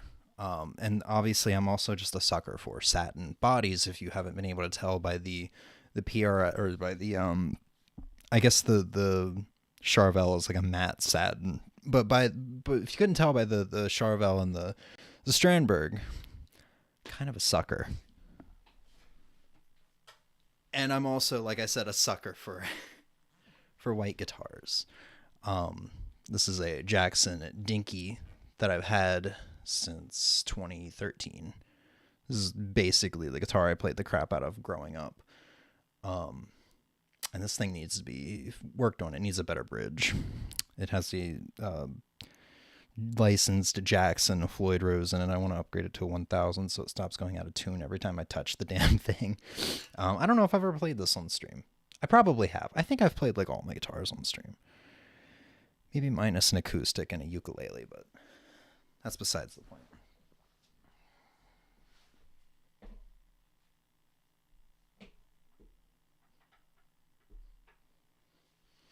But yeah, this guitar has the new 2025 DMO pickups in them.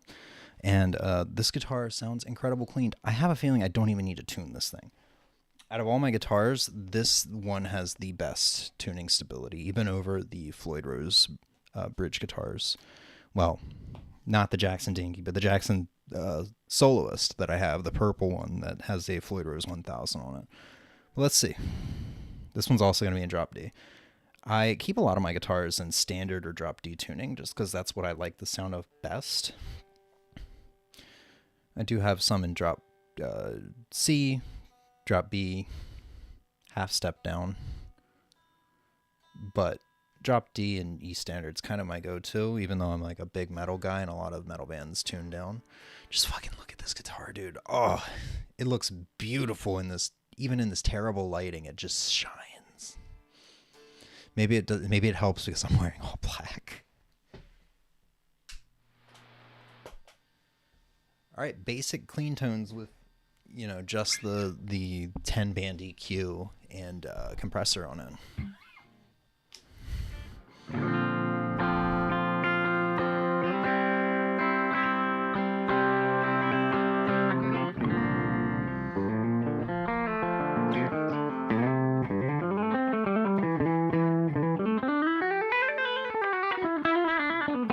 I'll just get my one complaint out of the way. It's the pickups aren't the greatest for distortion. Kind of what I was saying earlier. PRS is like they're a versatile brand for, you know, the rock and blues and jazz and funk, country. When it comes to metal, they don't exactly have what we need. We can jump to the distorted tones now because we're going to spend a lot of time in the cleans because this thing sounds incredible clean. So just kind of playing some of the same riffs that I played on the last one, like Everlong.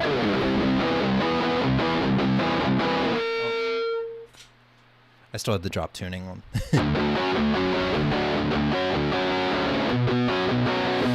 This is not going to be a good example because this is a rock song.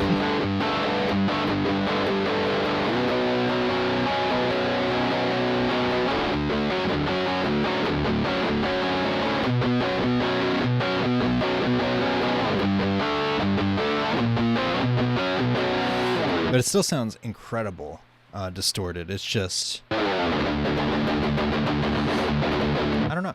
It's no EMG, I guess. I mean, I don't know why you would expect it to be. But that's a stretch, and that is really my only complaint about this guitar. The craftsmanship's incredible. The tuning stability is far better than any guitar I own, and I have guitars that have great tuning stability.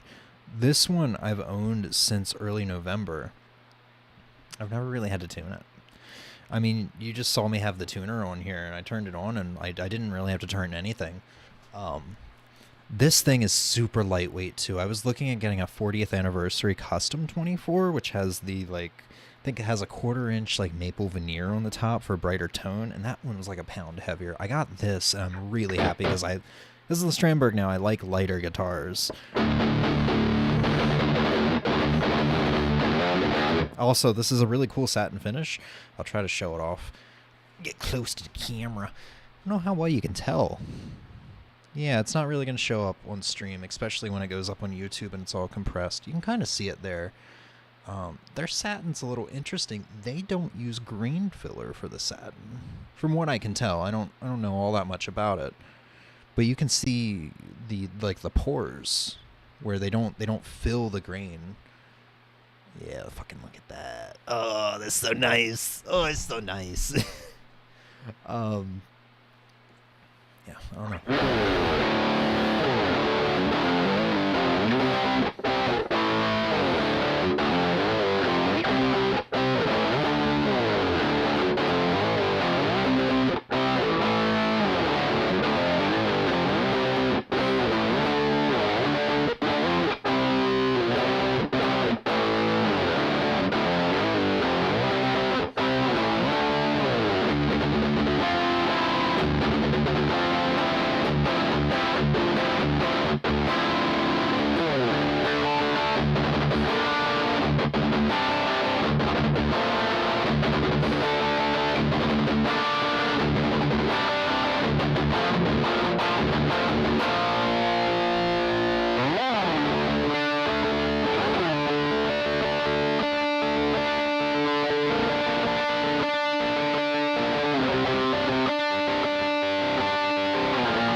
It sounds pretty damn good.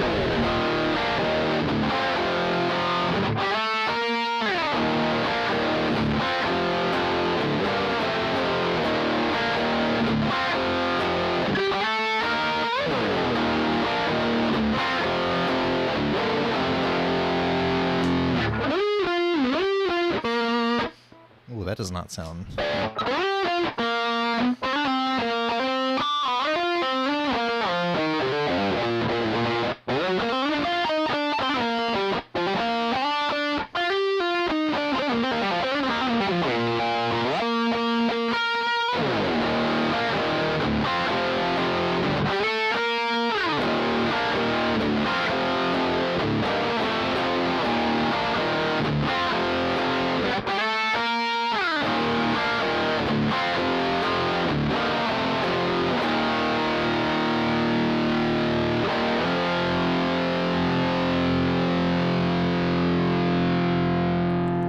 Also, the noise gate's on, but it's got sustain for days. We'll find that out when we put it on the clean channel where the noise gate is not active.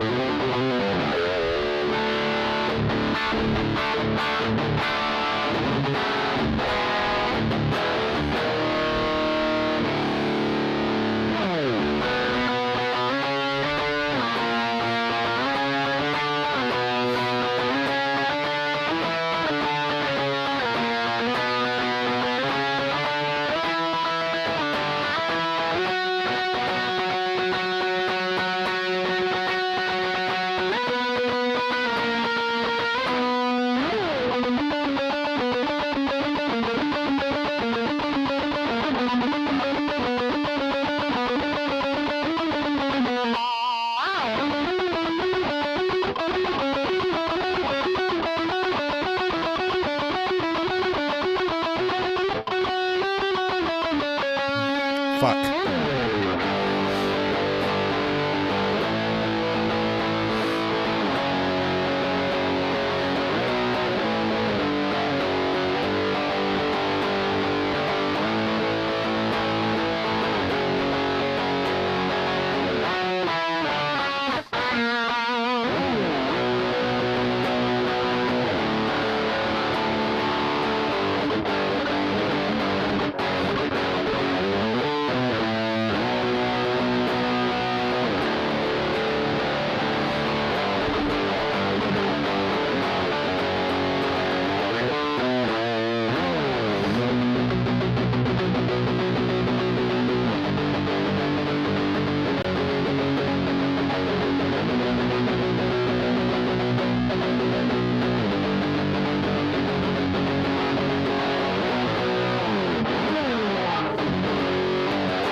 Yeah, no, this guitar is incredible, and just like the guitar that came before this, the Ibanez, I just haven't had a chance to play it as much as I've wanted to.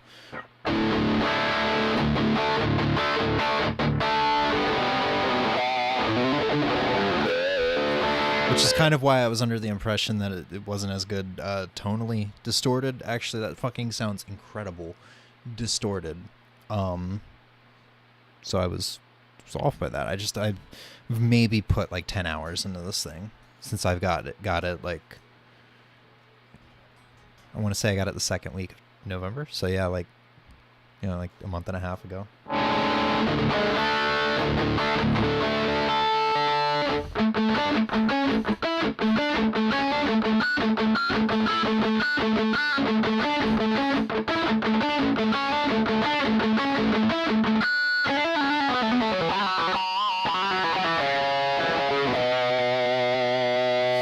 Oh, I'm going to try something stupid. I'm going to try something stupid. I don't think I have the right pick for this. Nope.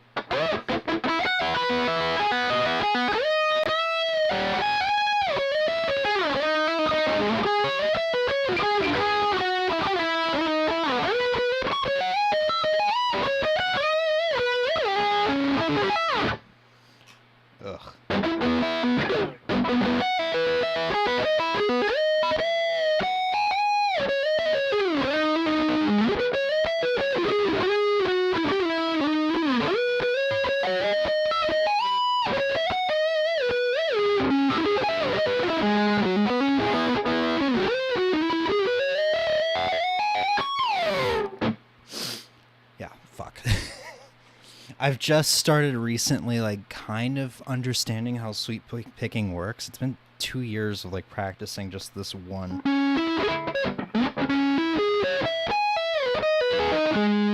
To kind of, like, sort of get it up to speed, and I realized it was because my picking technique was all wrong, so now I'm, like, trying to undo that bad habit that I've learned. And when you're in the middle of something like that and you're like, okay, well, I gotta pull this off really quick, it's tight timing, it's kind of hard to, I don't know, like, focus on that one thing when you're really trying to focus on staying, like, on beat.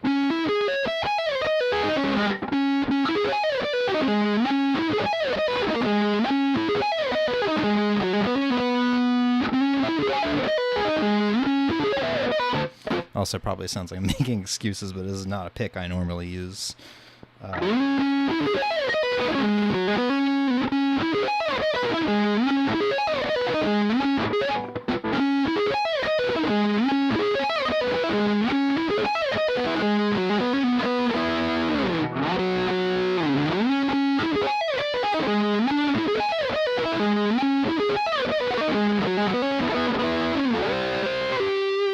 If you ever want to know what it sounds like in a house where somebody's trying to learn something that they need to be plugged in for, that's what it's fucking like.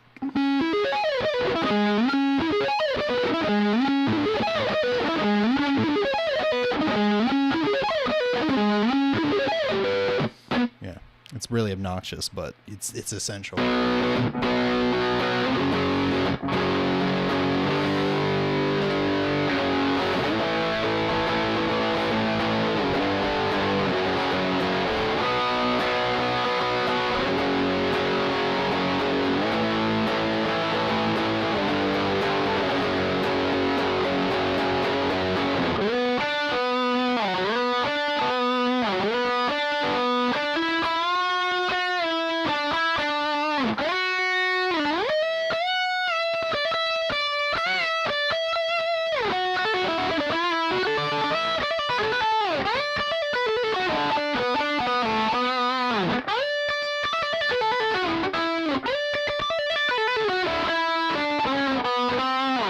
Fucking whatever. Fucking whatever.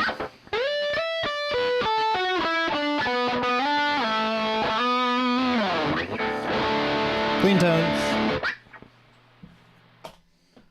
So one of my favorite things that I've been doing lately, since I got the pedal, is a mixture of the ambient pedal, the chorus pedal, and the tape delay.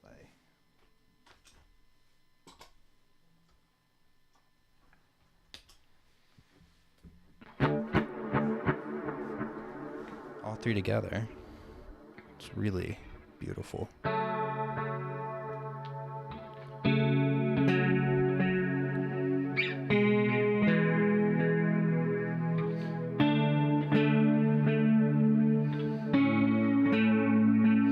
gonna hear this chord progression a lot. You've already heard it a lot throughout the night. It's because I just fucking love it.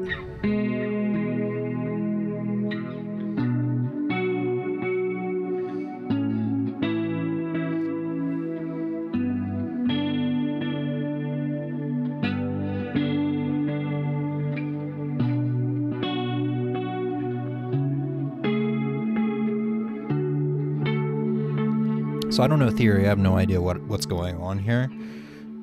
Why all this works so well together. I know this and that are like similar notes or similar chords or something. But basically what I didn't really come up with this because what I'm doing is I'm taking chords from two different songs. One is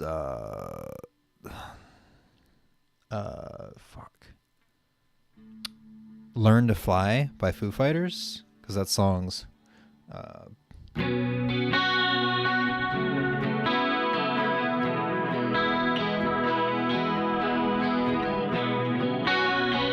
I'm just taking the second chord, and instead of strumming the whole, like the open notes behind underneath of it or above it, I'm just picking the notes in the chord. It's taking that second chord shape and the third one. The third one's a E major. I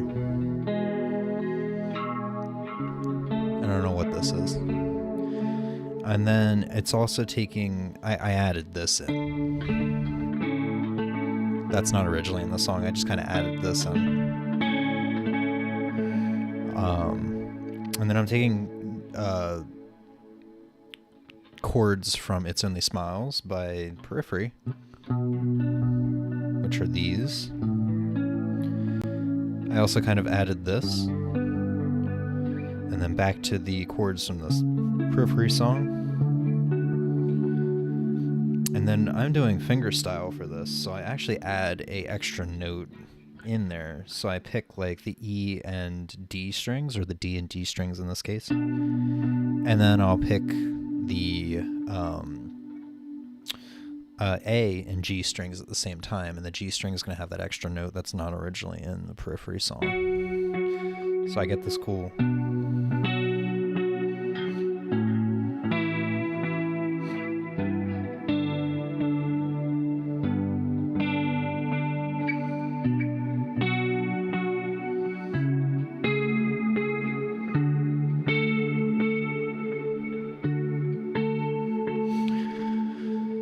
So I've been trying to like find my, because I love the delayed ambient effect there for that, and I've been trying to find like some new like chord shapes.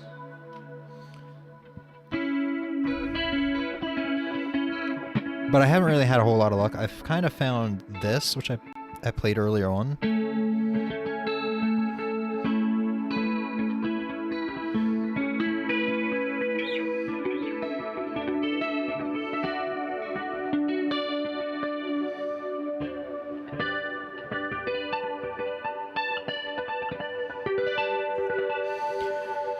Which is really just revolving around this one chord shape, which I guess is similar to a, what is this, an F?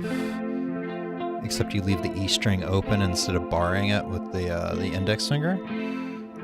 So it's taking that, moving it up to the 5th fret.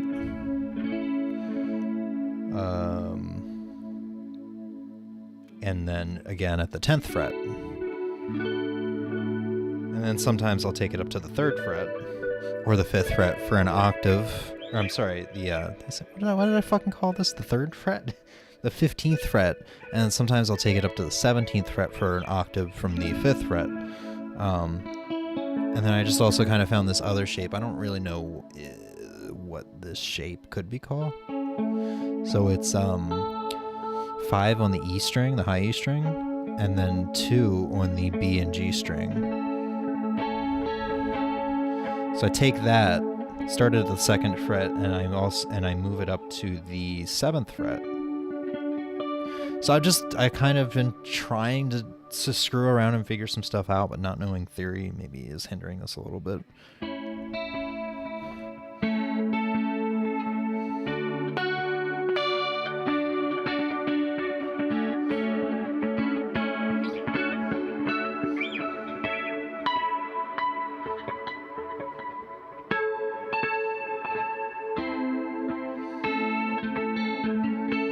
Still fun to fuck around with, but it's definitely not as cool. And I guess this that I just showed is pretty moody, and it's moody, depressing, kind of like a lost in thought kind of like vibe, which is just so me. I love this chord progression.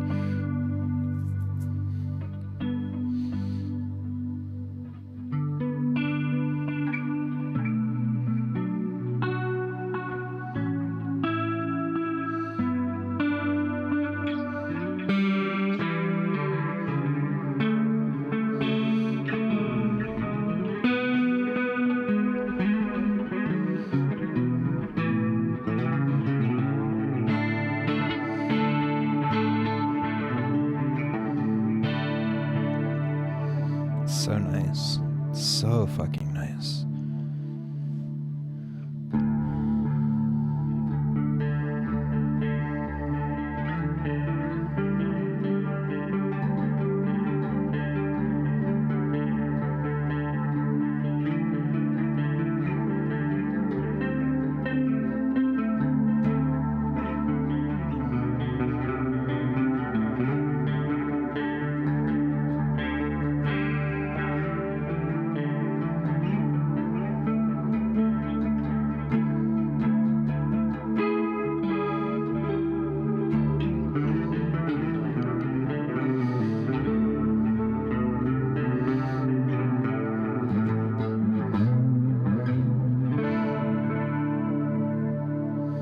So nice.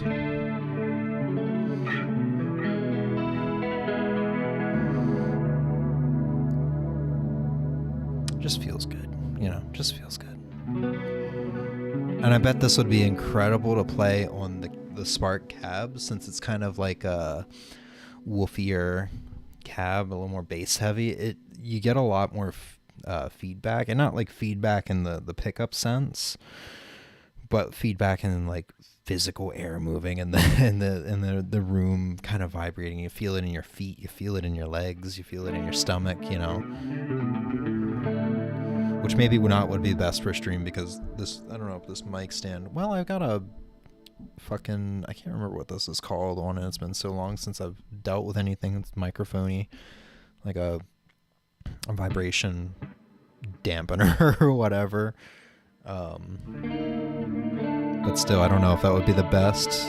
Vibrations might come through the mic. I also don't even know how well I'm coming through while I'm playing guitar. When I was singing earlier, I might have not come through at all. Well, I probably would have come through, but maybe just like drowned out by the guitar, because this mic is picking up the amp.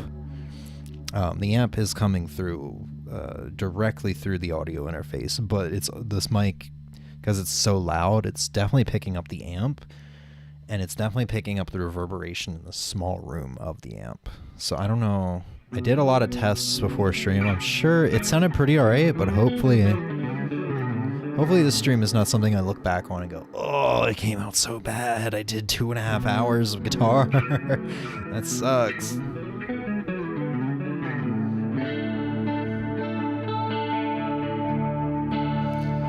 Alright.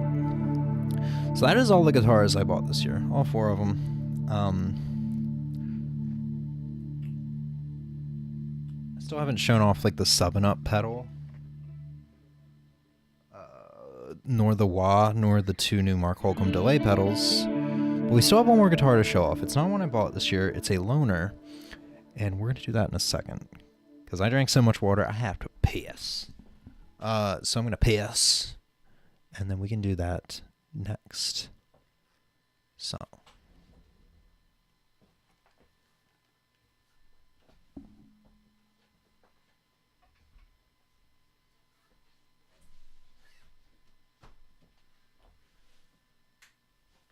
I'll do that, and I'll be back.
right, last guitar. And this is my favorite one in my possession right now. I don't own it. I said earlier that the Charvel is my favorite guitar, and then I like kind of paused. And I was like, yeah, it's my favorite guitar that I own. And that's because I fucking love this guitar. This is a 2025 PRS Core Mark Holcomb signature. I mention this guy all the time. He is my guitar hero, my guitar idol. Big inspiration for me, and I love all of the shit he works with companies to put out. So this is on loan to me. I do not own this. This is a $5,000 guitar. But yeah, no, like it's got this incredible smooth. I always thought painted necks felt kind of sticky to me. Not as sticky as like a glossed up neck. This neck is like smoother than roasted maple, which is insane. I can't fathom this neck. It is so nice. And most importantly, it's got that 20-inch fretboard radius that I love. Now, I do own one of his SE models, the 7-string. The SEs are the Indonesian-made guitars, not the Maryland-made ones. Which has similar specs on it, except it's just a 7-string. I'm trying not to get tangled up in the mic cord here. There we go. And yeah, I definitely like want to try to figure out what bank I need to rob to get one of these, because this thing is fucking nice. And this is one of my favorite guitars as well. This is the only 7-string I own, and the only 7-string I ever will own, just because it's that nice. That 20-inch fretboard radius and neck profile also helps. This neck is really nice as well. But it's just your typical like kind of maple neck.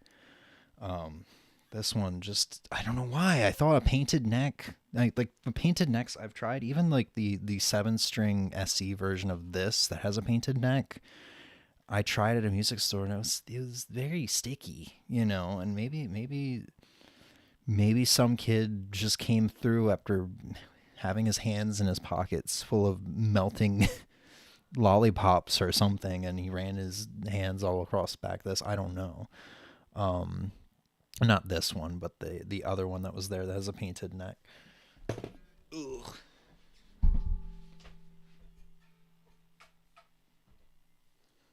But this guitar is incredible. I own the bridge pickup, the Seymour Duncan Scarlett. I mentioned that earlier. And I had it in the Jackson Dinky for several years and didn't really like it compared to the old set that's in that 7-string, the Alpha Omega. And I've completely changed my tune on this. I might have to tune this up, though. It doesn't have the same tuning stability that the other PRS that I have has, for whatever reason. Probably just because this is a fucking metal machine and I go a lot more harder picking on the strings than I do the other one. But this guitar, I love that Charvel. This could rank out that Charvel. Because for reference, I have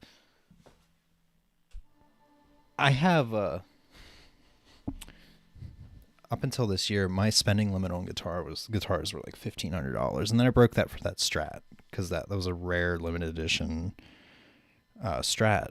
It was really nice, and it is really nice. This guitar has got me, and I broke that for once. I don't know if I ever will again, that spending limit. This guitar has got me thinking, like, how can I come up with $5,200 or $5,400, how much ever it is, to get one of these? This is nice. This is on loan from to me for about another 2 weeks. I've had it for about 2 weeks now. And it's just, it has the same effect on me that the other Holcomb did when I got it back in 2022, where I'm losing sleep because of it. I'm like staying up way too late, and I'm like, oh, I gotta go to bed. I gotta go to work in a couple hours, you know. Just the pure passion that this thing brings me, just the pure like joy.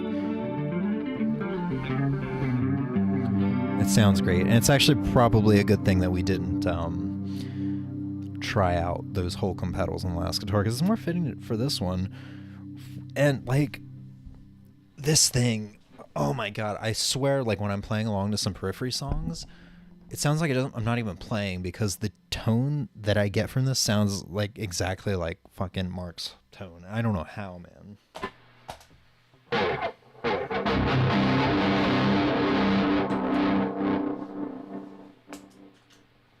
Oopsie, made a little fucksy wucksy.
Fuck this pick.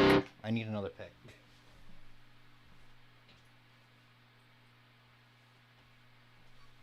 That pick's got like little grooves on it for, I guess, grippies? Grip? I was losing grip on it during those gallops.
clarity with distortion. I love it. I love it. I love it.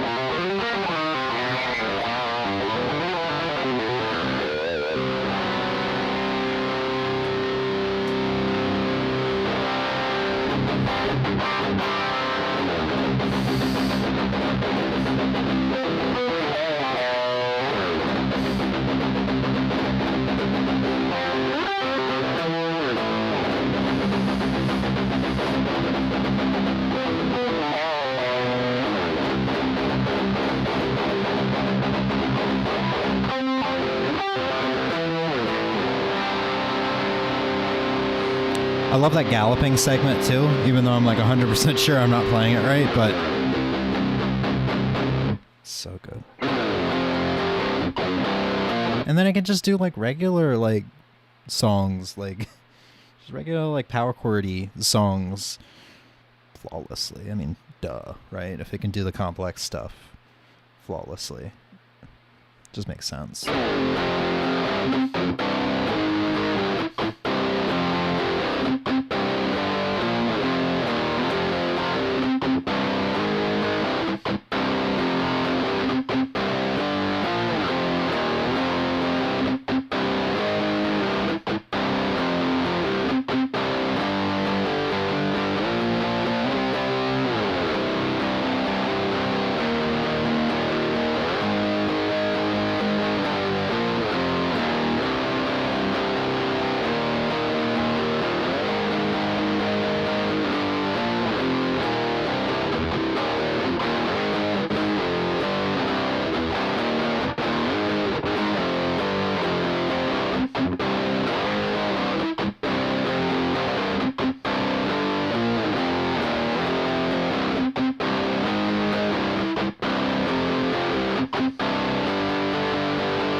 Go back to playing some Slipknot.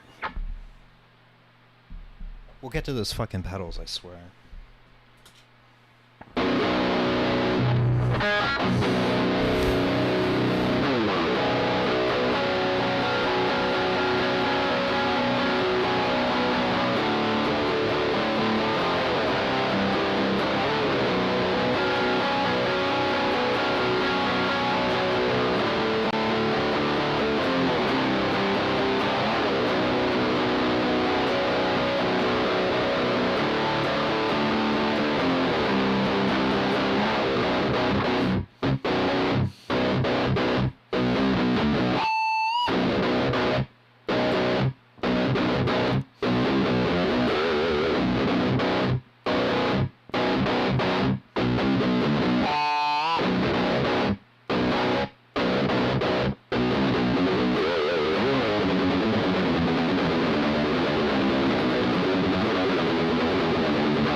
I fucked up.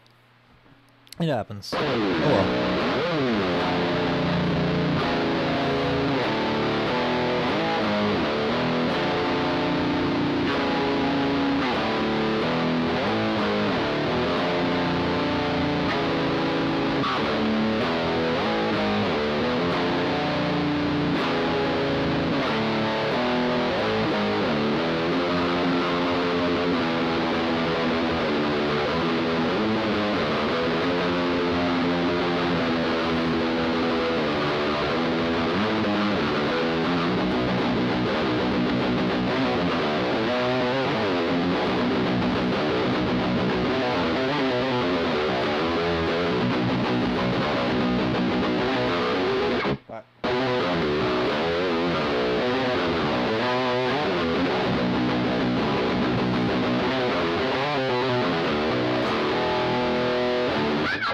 Probably shouldn't try to play Sulfur. I don't know Sulfur. Never properly learned Sulfur.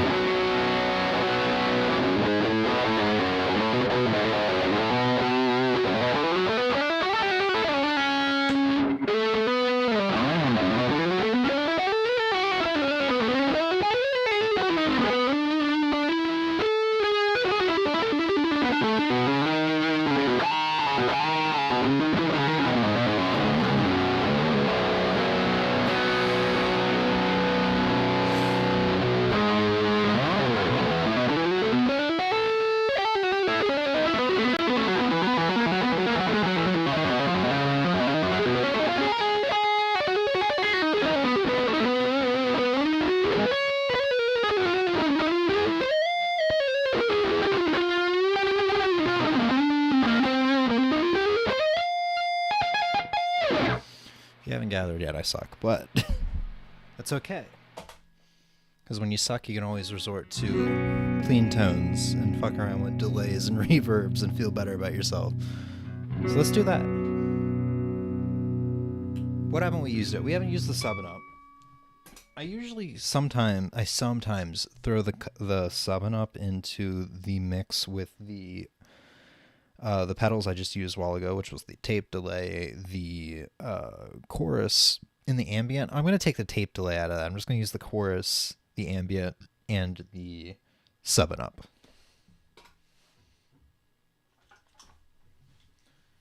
My pedal board is so, like, tight, like so cramped.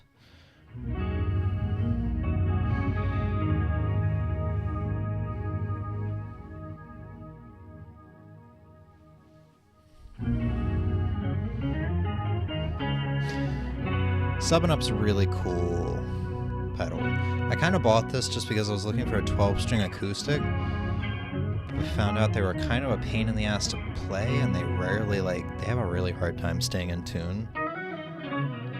It also takes a year and a half to, tune them. So I bought this, and kind of, I already had my acoustic electric. I never really plugged the acoustic electric in. I just kind of fuck around with this. This is a fun thing.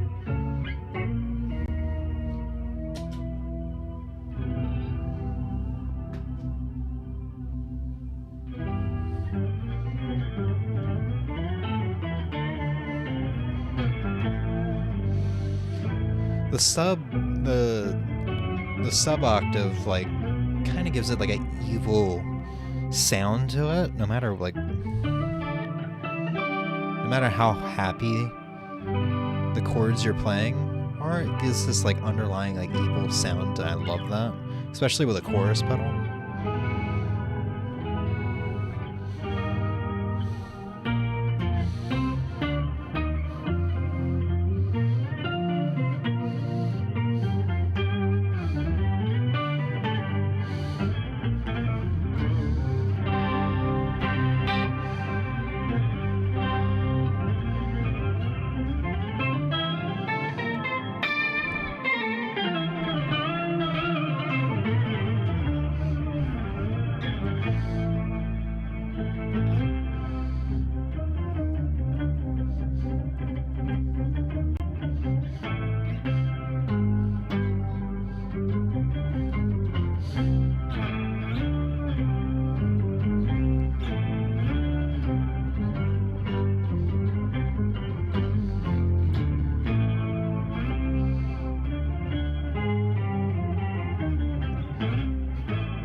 Fuck that was kind of cool.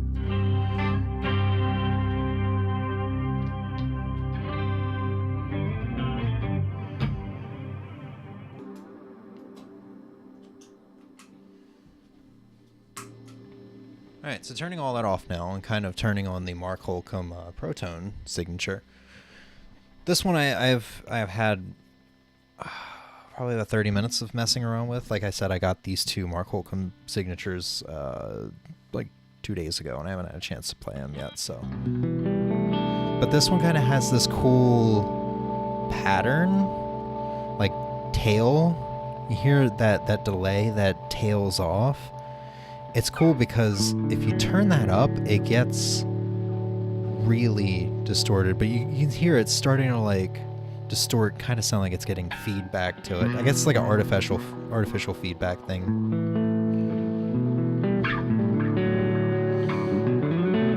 I'm not even sure if that's the right term to use, but let's turn it up just to kind of show it off. Not even turning it up all the way because I know it can get intense. You can tell.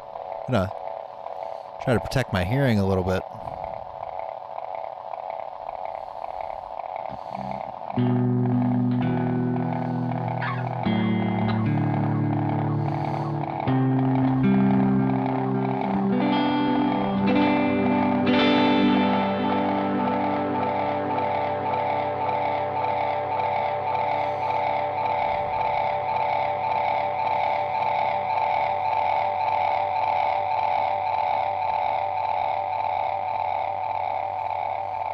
So I've been keeping that setting just a little above 3 o'clock, because I've learned once, with my little bit of time with it, I learned that once you get past 3 o'clock, that's when it starts to get overbearing like that. Setting around here, oh no, maybe it needs to go to 3 o'clock. I'm still learning, so.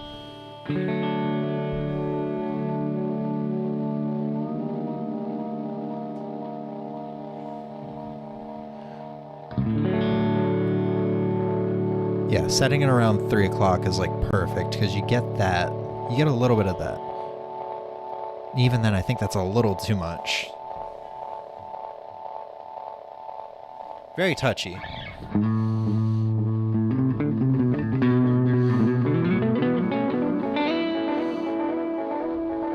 Yeah, there we go.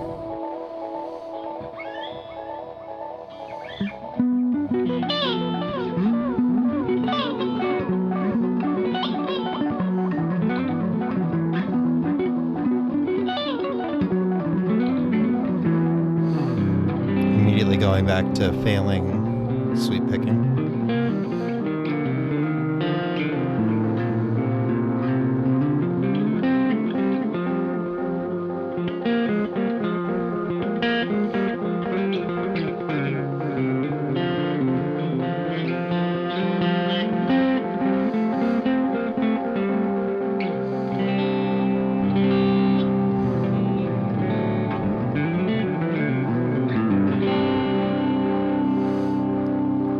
This one's pretty cool. It's only got 4 knobs, just basic, like delay, what is the other one called? Tail?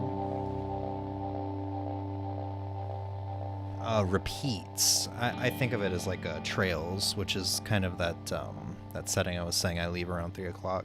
And then volume and the mix. So it's just basic settings. I think there's a smaller version of the pedal too, but just like this one, it's kind of hard to come by. But the other one, the newer one, the Seymour Duncan Dark Sun's a more... It's got a lot of more bells and whistles to it. It's a lot more going on. So let's check that out.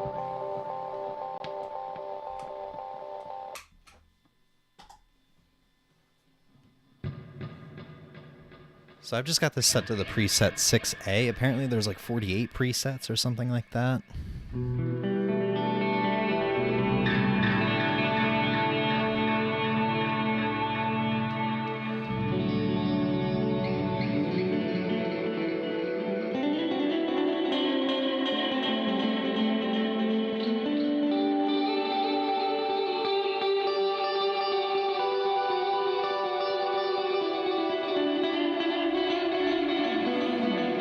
Already like a lot more going on there than the last pedal.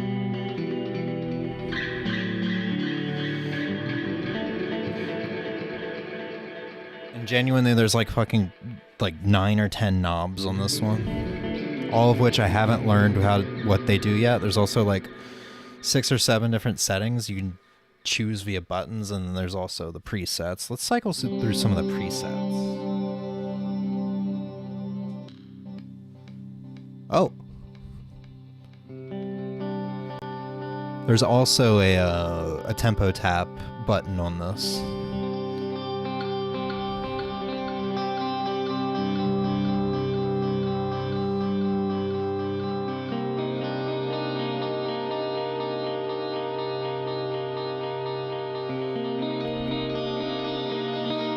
I really like this one.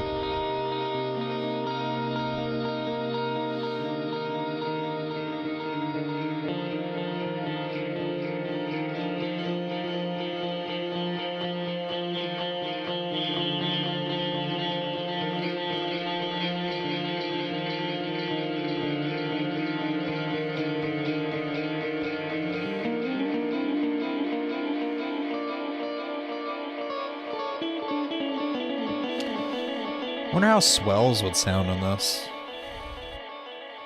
once it finishes doing what it's doing.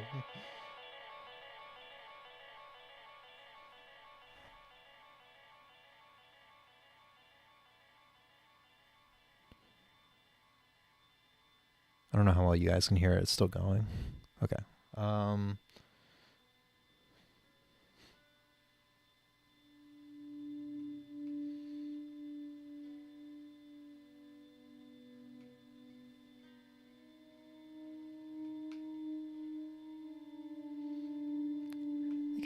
I think I just found the GameCube like settings song, if you can even call it that, ambience when you just like when you have the disc tray open.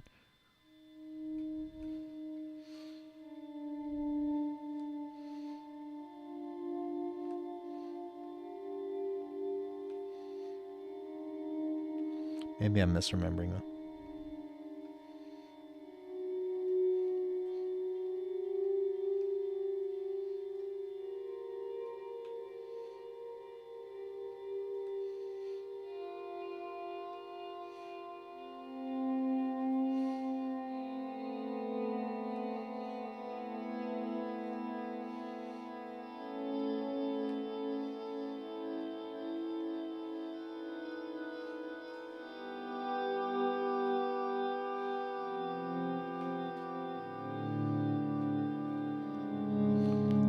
I don't fuck around with swells enough. That's pretty. It's pretty nice. It's not as like you don't really get the delay effect out of it because I guess the delay just comes from the attacked note. But if we switch back over to the ambient pedal, just the ambient pedal and no delay, it'll sound. I imagine it'll sound even better. Oh yeah, and top it off with the astronomer. So now we've got, yeah, a lot of reverb.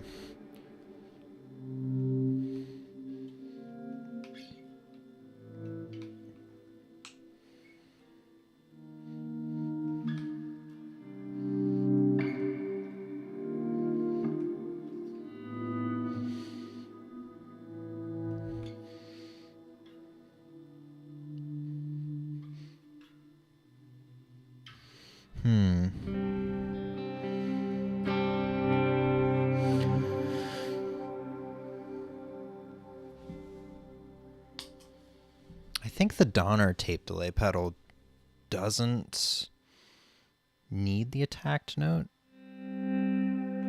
Yeah.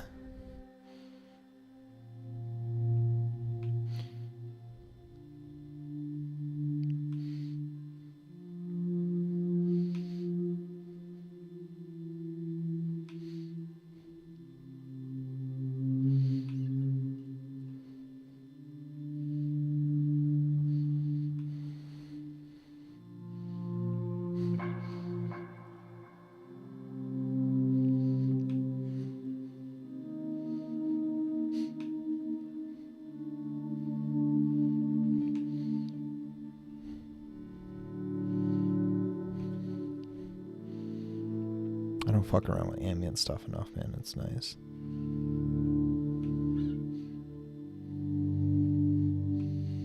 It's a little rough on the right wrist, though. The picking wrist.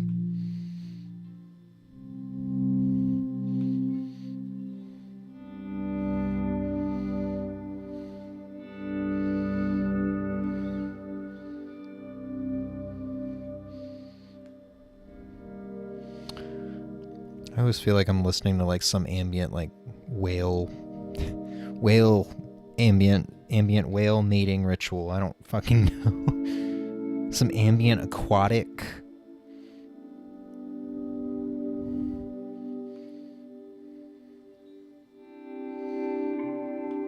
All right, ugly chord. I mean, I love the chord, but it's out of context, it sounds ugly. It's from a Periphery song.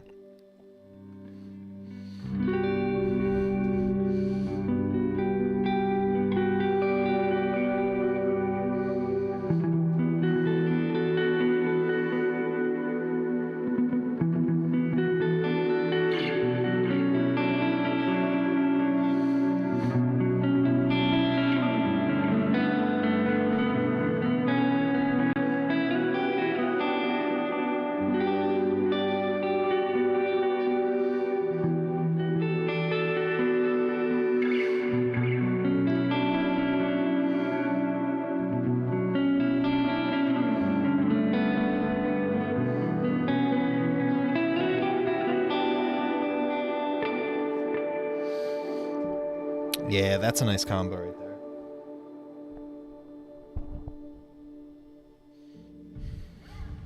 I kind of want to like almost throw the Holcomb into the mix, but I think having having the tape delay and that Holcomb with the astronomer reverb might be too much. Fuck it, let's try it. I convinced myself for chaos very quickly.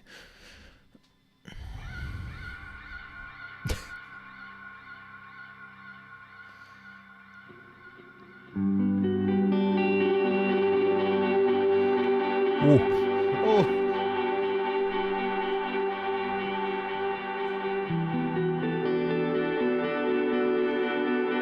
Oh.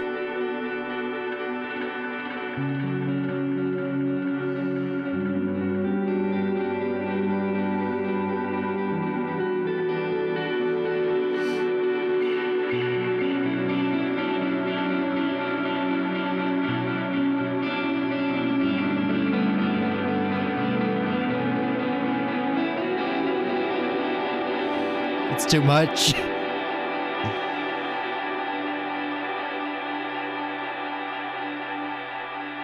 Kind of cool though.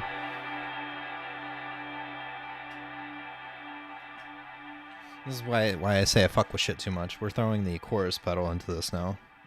I'm just gonna play over that chord progression again. Ooh.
There's like 2 seconds of that wah pedal because I kept forgetting I said I was going to use it.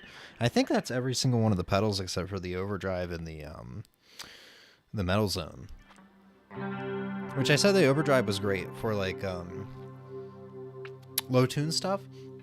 Like the drop B and the drop C, like this. This is drop C and the Strandberg was drop B.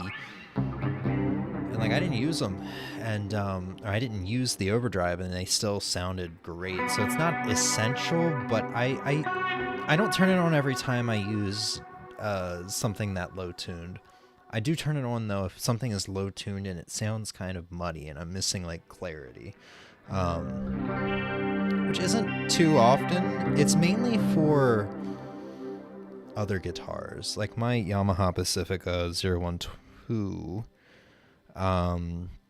That's my first guitar I ever got, and it's modded with EMGs in it. EMGs are really nice for distortion, but they're kind of like compressed, I guess. I know I have to use it for that guitar. I think I tend to use it for the Jackson Soloist as well, because that's got Seymour Duncan distortion pickups in it, which I'm not a big fan of those pickups.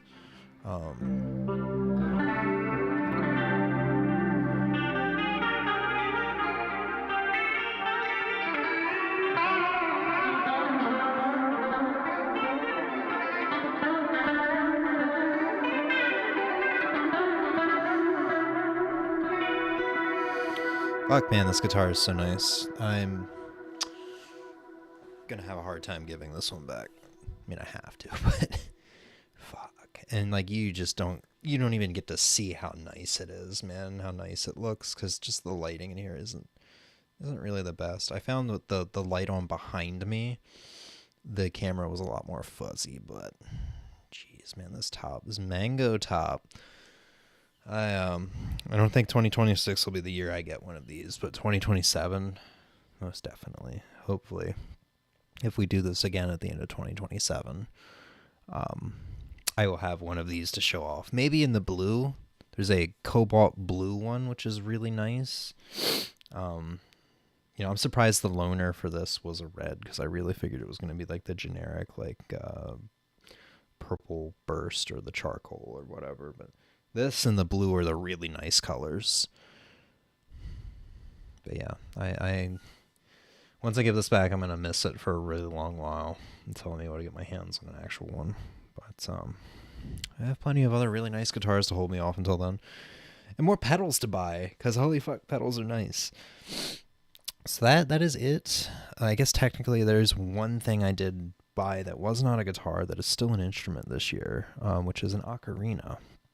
I got it probably around September, maybe October, with the full intent of learning how to play it. I was even intending on making, like try to make a song or maybe a little EP or something with acoustic and ocarina. And then maybe some like, I think I was going to get a 12-string electric guitar and have that with the ambient pedal and stuff kind of in the background for ambiance. And I never did learn it. It was really hard for me to remember it was there because like I didn't. The thing with guitar is like you kind of need to have them out like this because if they're stored away, you're probably going to forget to play them. You're probably going to forget you have them. With ocarina, it's like, well, it's you know, it's a ceramic made thing. I can't like hang it up or anything like that. It could risk falling. I can't keep it sitting around because, you know, one drop to the floor, it'll probably crack and snap in half. Also, it's a wind instrument. So like I've never really played a wind instrument other than a recorder in elementary school and like early middle school. So it's very new to me. It's harder to jump into than it was for like bass or even drums. Even drums were like easier to like get into than ocarina, which is weird because there's a lot more going on there. But I guess just because everybody throughout their life has probably, you know,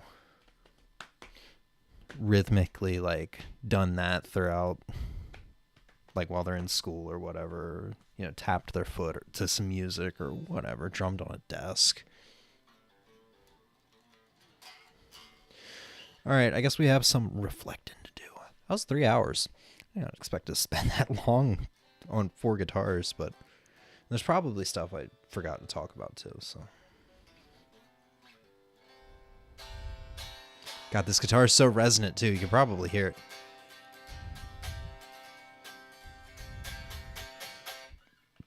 All right. All right, I'm going to take a second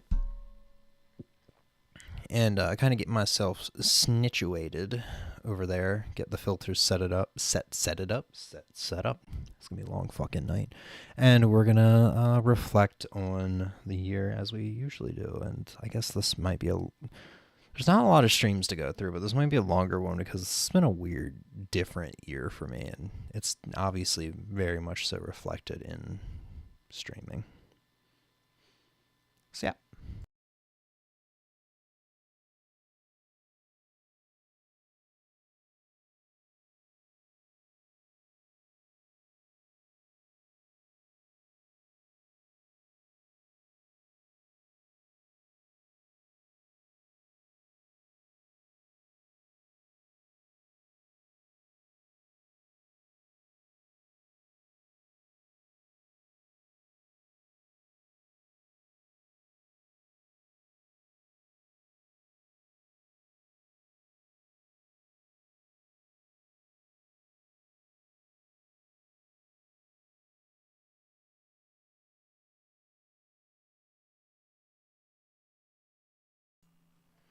All right, I guess the thing that would probably make the most sense is to get some music up and going.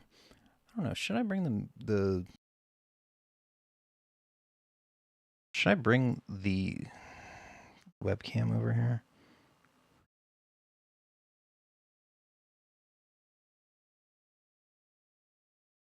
I don't know. Let's get some music going first, though. I'm gonna have to switch YouTube accounts.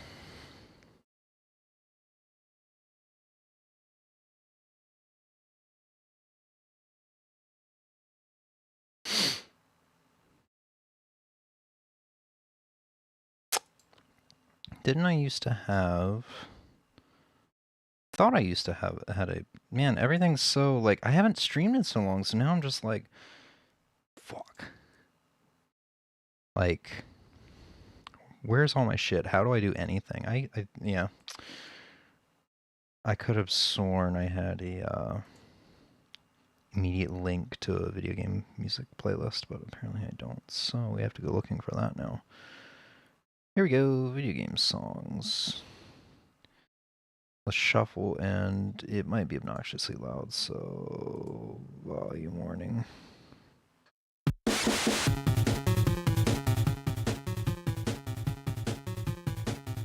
This isn't staying on, this is just long enough for me to maybe hopefully get a webcam set up over there. Be right back.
I'm genuinely surprised that webcam still works after everything I just went through.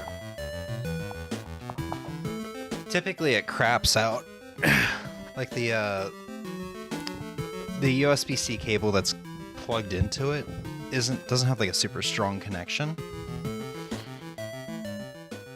Usually any amount of movement will disconnect it.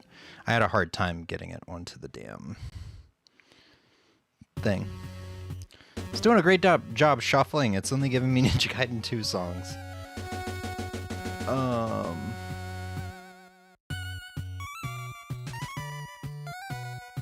So let's see here. Video capture device. Brio. There I am. Hello. I don't need to be that large. I don't need all this on screen either. I don't even really need any of this. I don't even need myself on screen at all. But here I am. So I'm really fucking white right now. I'm gonna try turning off this light here.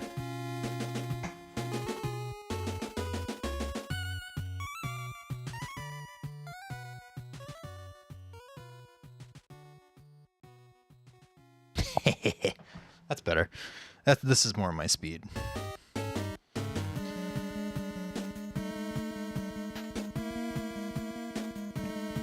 It's weird. This is the first time in forever I've had,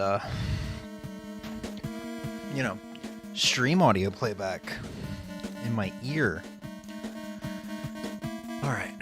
So what we're gonna do is I'm gonna forget that I have to plug bullshit in. Hold on. So this is a little different this year.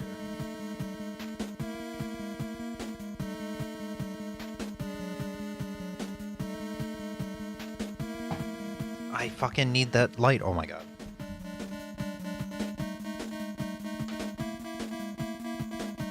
I don't need the light, I just need the extension cable.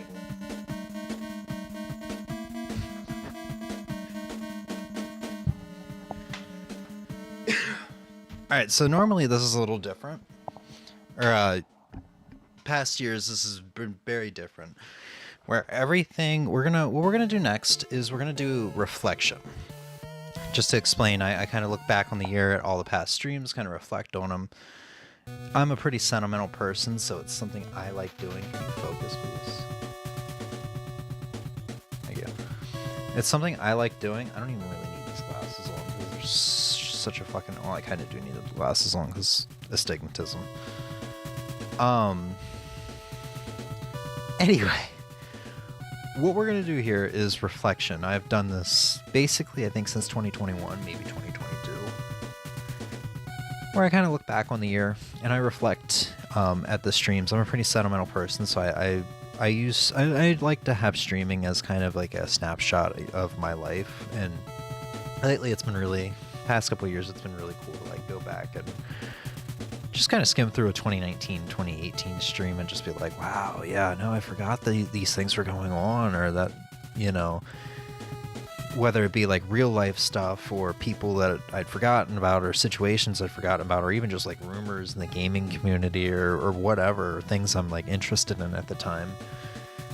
How my way of thinking and way of speaking is, and like inside jokes that correlate to people that I'd forgotten about. All this stuff, it's really cool. I'm a pretty sentimental person. So we're going to go through and look at all the streams and just kind of talk about them. If anything's worth talking about, we will talk about it. If not, we move on. This year's a little different because I've needed a new hard drive all year because I archive everything. And streams have gotten larger in file size as the year goes, or as the times have gone on. It's like 2024 is nearly 2 terabytes. 2023 is nearly 4 terabytes. But if we go back to like 2019, when video quality was lower, we have 801 gigabytes. And 2019 had a lot of streams in it. Probably, I think 2023 was our most active year, but 2019's like gotta be right behind it. So just as stream quality has gotten higher, video quality has, or file sizes have gotten larger. I've needed a new hard drive all year and I haven't gotten around to it yet. So all the 2025 streams are spread across 2 hard drives.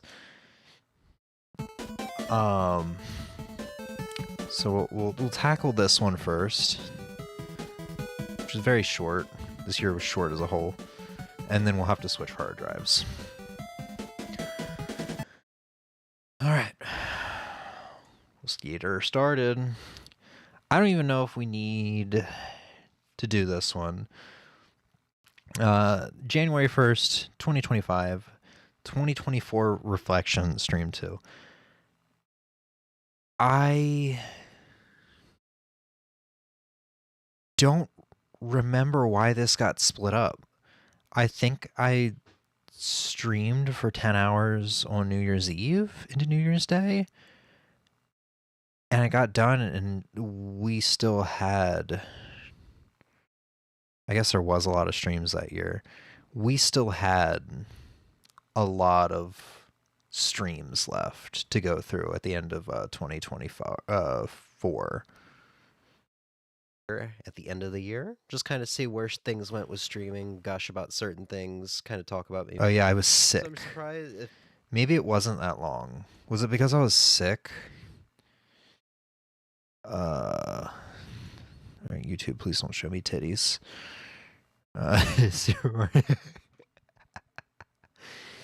Oh, that's good. I should be able to find out real quick. Yeah, this was 10 hours.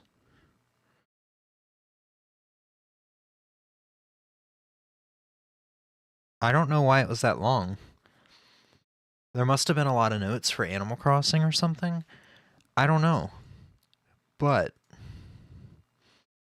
this one isn't really worth talking about. We did another 5 hours of reflection. God, it looks like I was only in like June. I really do miss streaming. But like gaming just hasn't been in my circle of interests the past several months.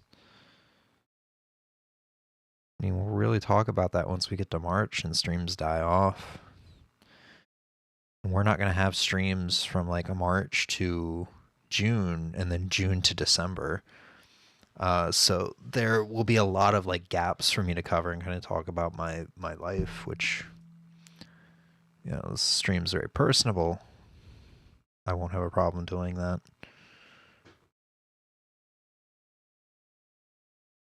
Yeah, I mean, 2024 was a great year for games we played on stream. A lot of fun shit. A lot of fun shit. Oh yeah, the Animal Crossing takeover at the end of the year. Oh yeah, my obsession with Halloween. The end of the year. Little sad we didn't get to do a Very Blasphemous Christmas Part 2.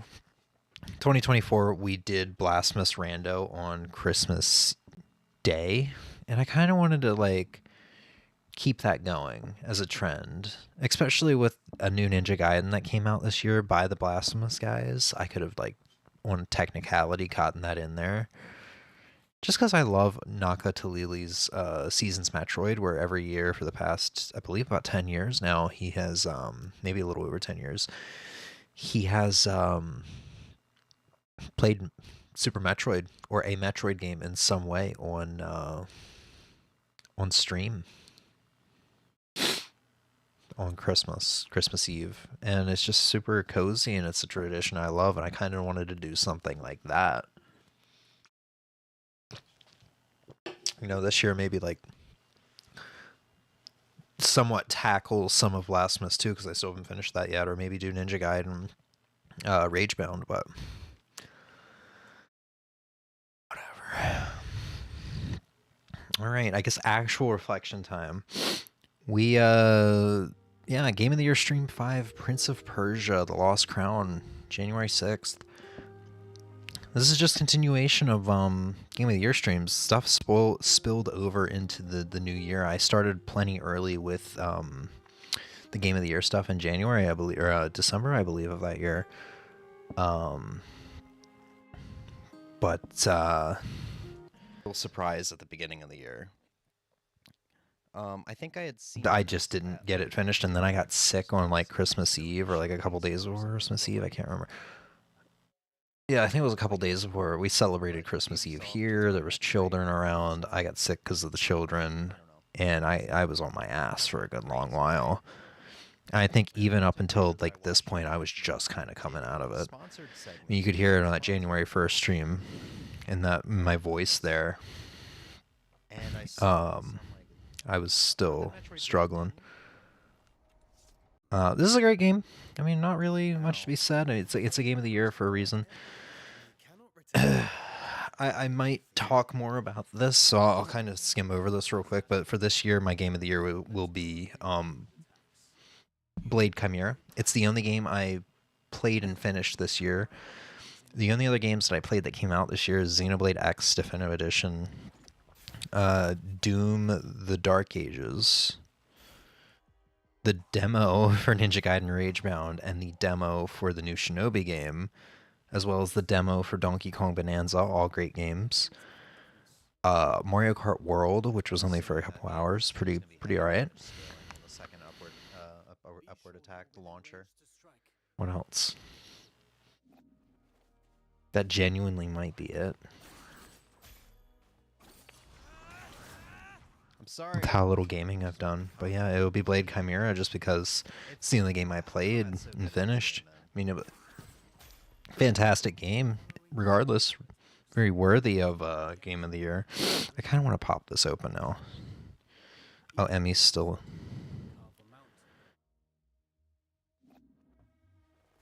I feel like if there's anything new that I played, it would be here. Oh yeah, Emmy played Fretless. I played the demo for Fretless. That's Game of the Year worthy for sure. Everything I just listed off is Game of the Year worthy that I played this year. I kind of spaced out a little bit when he was talking, so I was like, "What?" Emmy actually did finished more games this year than I have. Played the crap out of Mario Kart World, finished Doom Dark Ages, finished Fretless.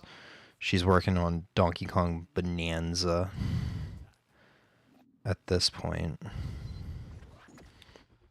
She played a good bit of Blade Chimera too. Oh, right. Hold up. Completely forgot. Is there any way to sort by Jumping after the launcher. release date? Oh, out of range. Doesn't look like it. Recent activity. Oh yeah, I played Ninja Gaiden 2 Black. I didn't finish it, obviously. But it's pretty good. Pretty damn good. Alright. Now we can get the extra potion. I'm sure there's more. Right. I definitely know there's other demos that I played, like on the Switch 2. Reckless. Most of which I didn't care for. Oh, I played that new Marvel game, Marvel Cosmic, whatever, the beat 'em up that's made by the Teenage Mutant Ninja Turtles. What's the game called? I know I have it installed here. Shredder's Revenge devs. That was a game of the year for 2022, 23, whatever year it came out. 2022.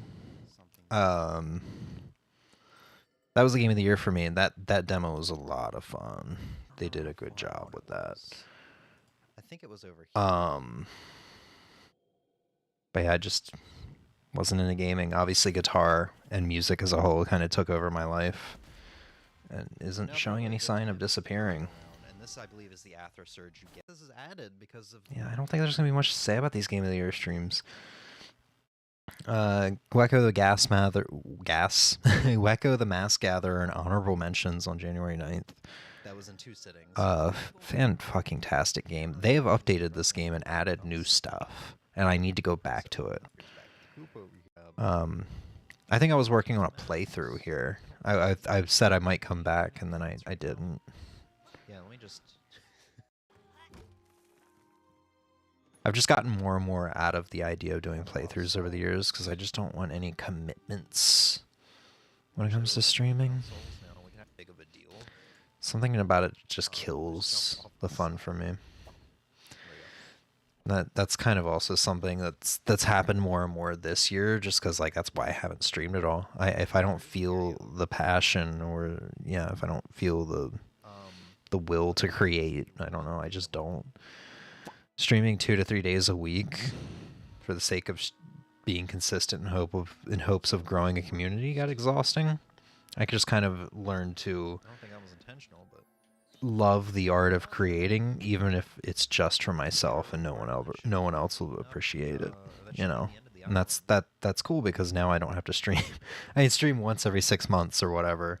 Like I streamed June 28th for my 7-year anniversary, and then I didn't stream again until a couple days ago for Lethal Company, and then Em and I did a Lethal Company a couple days in a row, and now I'm doing this, which is a little different because I did guitar stuff instead of video game stuff, and we're not forcing a countdown to the new year. Whispers, portals. That could make new games. The FPS? Not like the... So. Yeah, not like the... Oh, I'm just mentioning... I was wondering why Ghost of Tsushima was there. I'm mentioning honorable mentions, because that got a PC release last year, so that got it on a technicality. FPS. Regardless, Arrquil did not come out this year.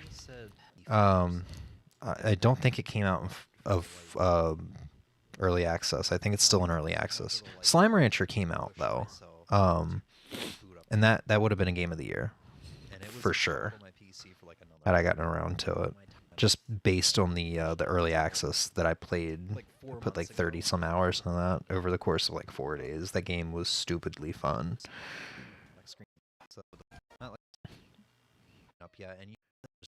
Wow, this got compressed really hard here. I didn't get a chance to play really any Mario 64 ROM hacks this year. Actually, the only one that I think I've played is the one I'm playing right now, which is called, I don't think it's Game of the Year worthy, but it's pretty damn fun. Super Mario 64 Dark Matter. It's pretty dark. It's pretty damn fun. I think it's got rave reviews on romhacking.com right now, or romhacking.net. I always get the two confused. Whichever one is for Mario 64 ROM hacks. I think Mario Builder got an update. I haven't checked it out yet.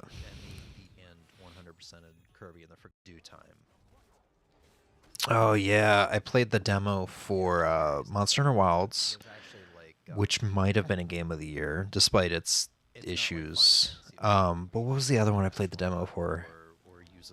Kazan the Berserker or something like that?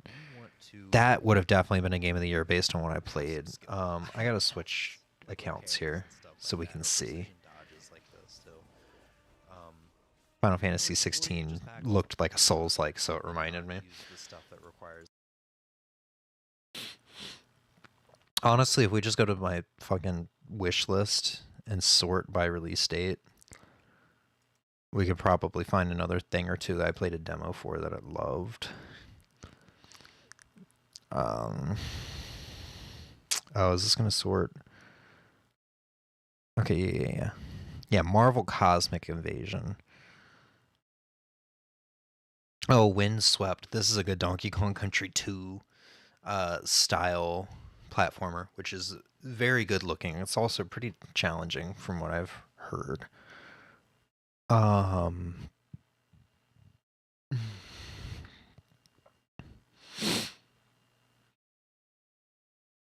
Roofing the Riverside. Yeah, we played the demo of that. That was like the last stream I think we did before our like 3-month break.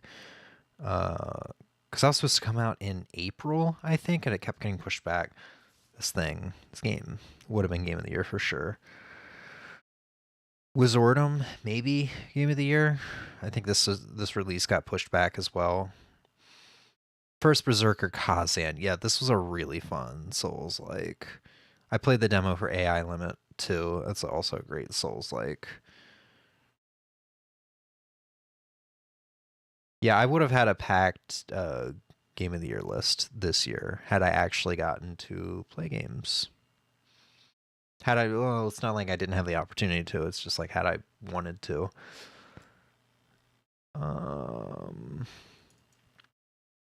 January 17th. Mini Shoot Adventures. Yeah, my absolute game of the year for 2024. I still think about this game. I downloaded the soundtrack. Unfortunately, the soundtrack's not available for purchase, so I had to pirate it. But I downloaded the soundtrack, and whenever I shuffle my music at work, I get some of this every now and then. It's really nice. It's admittedly not as good as listening to it in game, though. Just because this game's fucking phenomenal. I mean, top-down twin-stick shooter, but it's a Zelda game. Like, that's brilliant. There's actually might be the map flashing. I think just like Weko, I was like, yeah, I'll come back and do a playthrough of this as well. I almost like didn't finish my Game of the Year streams in January. I'm not sure it was up. I maybe was fatigued on streaming. Or maybe I was still kind of recovering for sickness. I don't really remember what was going on. For 2024 and January 25th. First time playing Ninja Gaiden Yaiba Z and showing off progress on Wisp model. Right, because I was gonna make a VTuber model of Wisp from Animal Crossing. I haven't touch that at all. If I open up Blender right now, it's probably still going to be right there, exactly as I showed it last time. If Blender... oh, I didn't open my...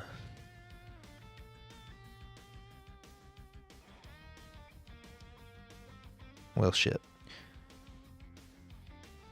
I don't know where it went, but we'll see it here in a second, more than likely. Yeah, this game is pretty good. I also intended to come back and finish this, even if it was just on my own time. Never did. This game was a pleasant surprise. Beautiful art style, really fun. I think I only had like 3 or 4 levels in it. I think it also had a goofy sense of humor to it.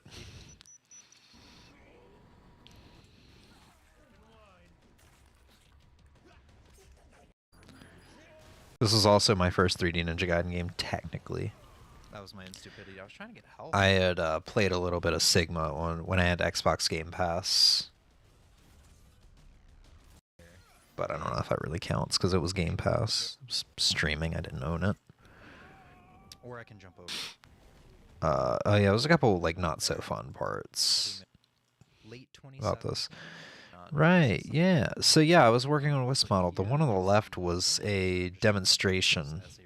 And then this guy right here, is golf ball looking motherfucker, was what I was working with.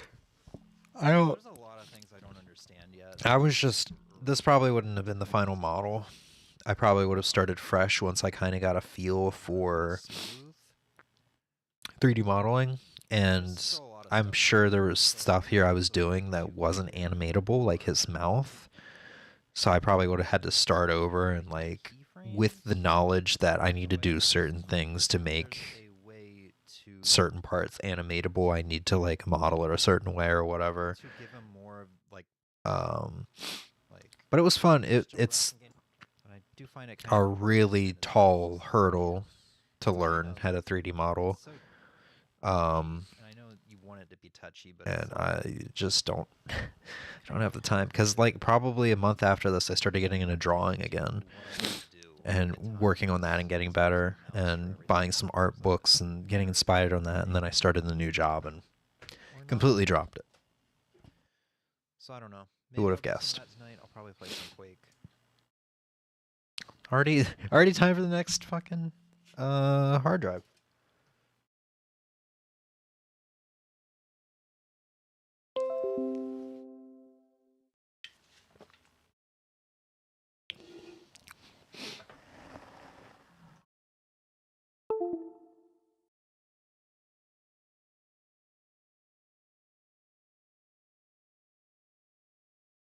All right, so this one's going to have a lot more on it.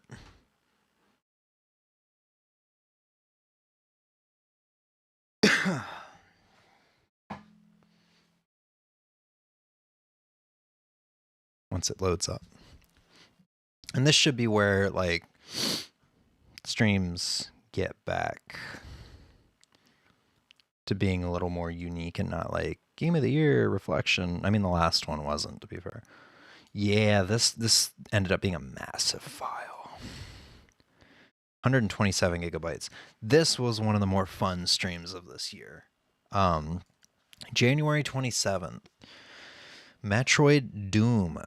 Did a full playthrough of that, and Space Hunter Doom 2. That was not a full playthrough. That's just weird wording.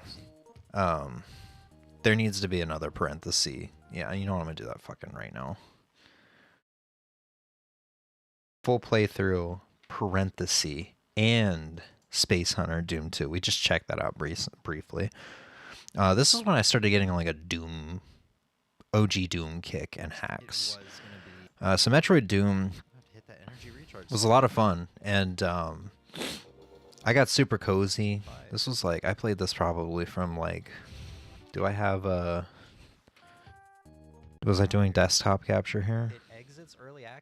Can I get a time of when I started the stream? Yeah, 12:31 a.m. So I started this around midnight, and it went until about 7 a.m. It's like a mixture of Doom and old to shoot just playing it. It was a blast. It was a blast. This is a very good game. Very fun. That final boss though, I thought I got to the end, was not going to finish it because of how that final boss is. I think I also, yeah, I think I also crashed the game or something. I think I got stuck somewhere and I had to restart the game because I saved. I think I got, oh yeah, I think like a door didn't open up or something. I got stuck in there. And I saved in there. So I restarted the game. I think I had to go back a little bit. This playthrough took longer than it needed to. Some stuff happened. I also got lost in typical Metroid fashion.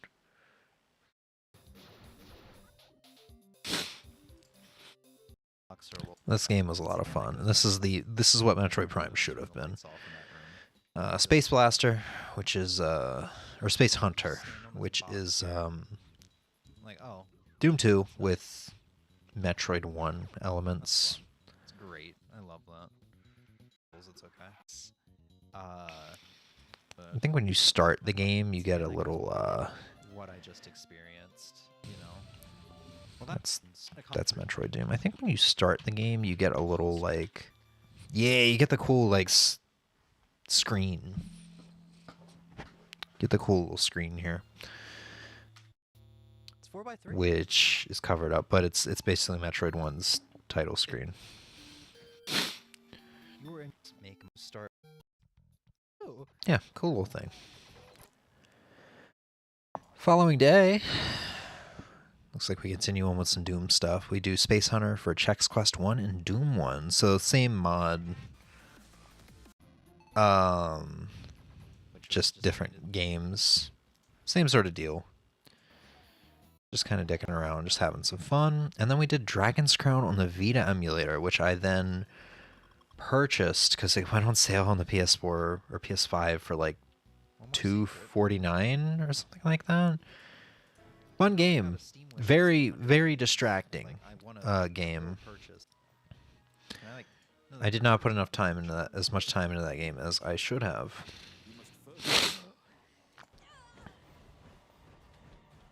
But yeah, Vanillaware does great stuff. /1 critical rate +5. Those on my own time a little later on. January 31st. Yes, this is one of the better streams. This is one of the best streams of this year. This was a lot of fun. We have a co-op Quake playthrough with Emmy. We did episodes 1 through 3. This is yet another thing that I did in January. I intended to come back and finish. All we had left was episode 4, and I think episode 4 is pretty short. But Emmy got Quake on the Switch, and I was kind of going through my Doom thing. I went back to this game because Block had me play it during a Fortuitous Roulette Cookie, I believe, back in 2023, and I enjoyed it, not as much as Doom at the time. I decided to come back to this, and I ended up falling in love with this game, and I can say I love this game more than the original Dooms. And so I was just kind of like obsessed with it. I had a lot of fun. I remember watching Naka and Ogre play it, watch their Let's Play of it a couple times. And then eventually, I guess Emmy was interested or something. Whoa, hey now. Yeah. Can't fucking tell. And we played it together because you can do that. It's cross-platform multiplayer. She was playing on Switch. I was playing on PC. Hit him on my axe. We probably missed.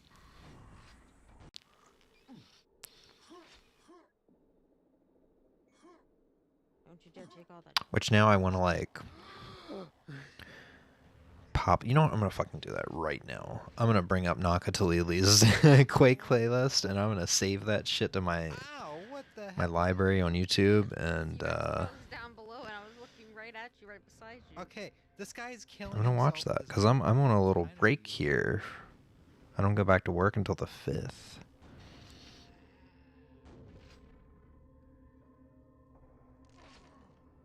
Ow, my knees. Wow, did Naka not make a playlist for this? Okay, this room's pretty interesting. It's weird when, like, you type it up and somebody else's playlist is the first thing that comes up.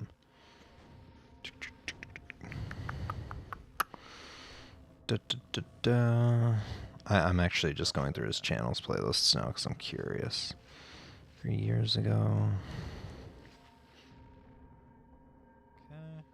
Okay.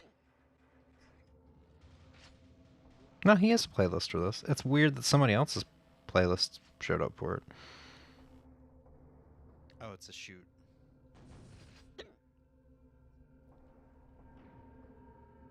Yeah, that'll be a fun watch. So there's one button I didn't get. I never did like the expansions or the DLCs or whatever that come with this. I don't think I did, at least. I want to grab that. Yeah, you're. I think maybe I was intending to do it with Emmy once we finished up. Brand new soundtrack by acclaimed composer. Right, there's mods. Good times. January 2nd, Animal Crossing Day 567, Groundhog Day with Emmy. I'm trying to remember why exactly I did this one. I think I did it the previous year, or not the previous year, back in 2023.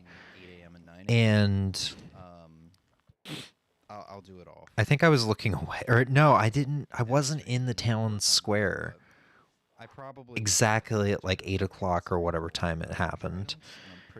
And if you're not there for it, they don't wait for you. It happens at 8 whether you like it or not. Oh well, other stuff stream. And I was very thorough in this game about trying to show everything, and I pretty much did. I intended to stream on the 24th to try to get my last jingle furniture, but I think at this point all I'm missing is like that one jingle clock, the summer camper items, 2 paintings, and then a bunch of like the hard to get exclusive items like saving up 1 billion bells and like Nintendo website exclusive NES games, stuff like that. I have a list somewhere. I think trying to 100% this burnt me out really hardcore. Let's see, January 7th. Why is that title like that? Trainwreck stream with Emmy. 2 parts edited together. Chatted a lot. Attempted to run Monster Hunter Wilds Beta 2. Then played Doom 2 Raid Traced. Halo Doom Evolved. Attempted Duke Nukem 3D Quake. And AK Axolotl, however you pronounce that, co-op. This stream was a train wreck. Monster Hunter Wilds proved difficult to run, which is weird because I ran the first beta back in November of 2023 and didn't have any issues.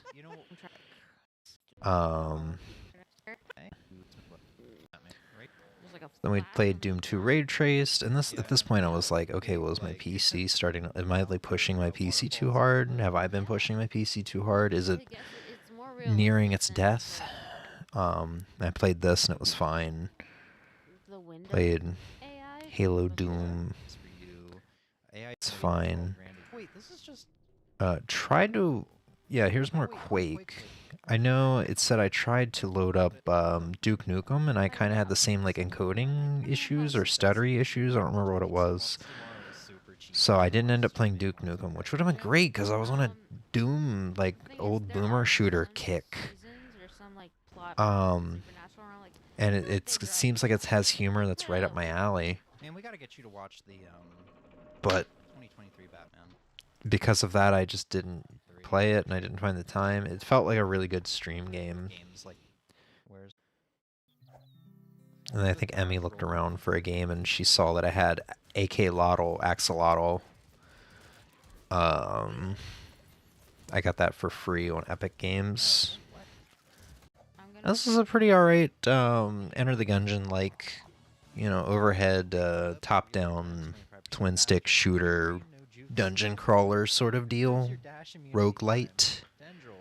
Increases your bullet range. I think it crashed near the end, though. That will take us. I think we're literally saying our goodbyes. Let's see here. From the defeated foes and make nuggets with them. They're pretty valuable around here. Interesting. Don't shoot the frog. I was shooting you. Don't mix your gunpowder with your campfire. Mm. All right. All right. Do we want to do something stupid to end the stream off? Oh, See right. if we can get Monster and Wilds to work. You know what? Why not? Yeah, just a way to end the game. It's only us or in here the right stream. now anyway. I'm gonna. Do you want to do something stupid to end off the stream? Do you want to see if we can get Monster Hunter Wilds to work and then everything breaks? And it's like, well, shit. We got our answer. February 9th, variety stream. Yeah, so this was me coming back and just like, all right, I'm a little worried about my PC, especially after everything kind of crashed, OBS and everything after axolotl.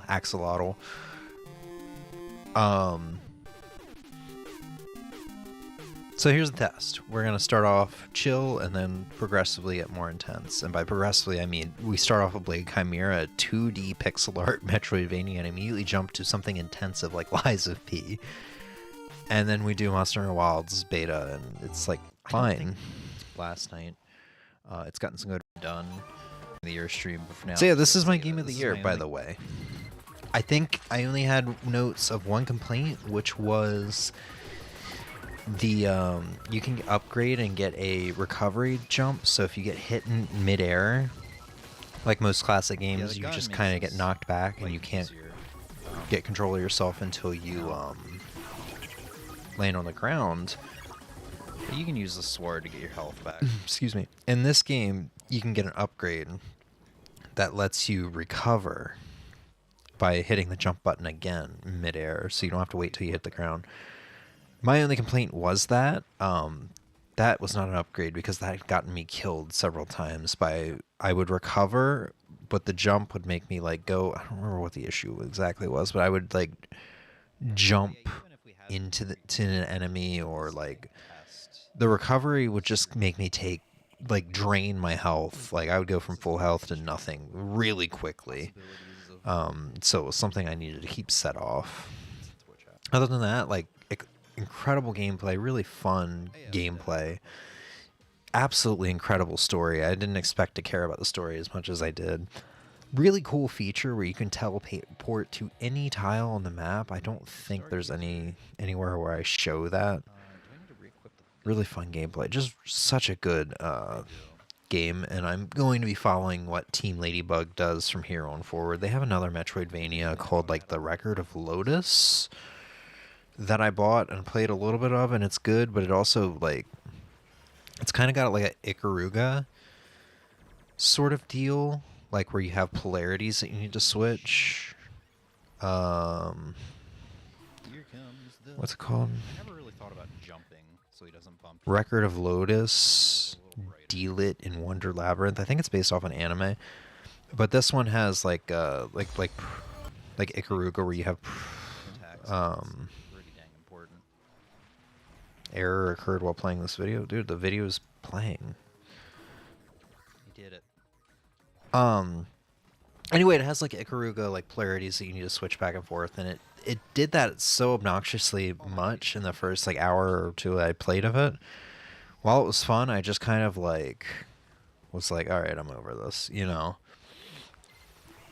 I do plan on going back to this at some point, but Blade Chimera definitely seems like the better of the two, in my opinion. This is a really fun game. It's got this cool like blade spirit mechanic and stuff to it. Actually made it. Just Arrquil you have in your bag. I ended up 100%ing that, aside from like finding every little like random drop item, like the food items and stuff. I guess. Briefly jumped into this game for a little bit. Oh yeah, the DLC came out for this year. Came out for this year. Emmy bought it for me. I haven't played it. It would not have been a game of the year because it's DLC, but still, it's just it saddens me how little I've been into gaming. I was so hyped for this. Unless I've already both of you. And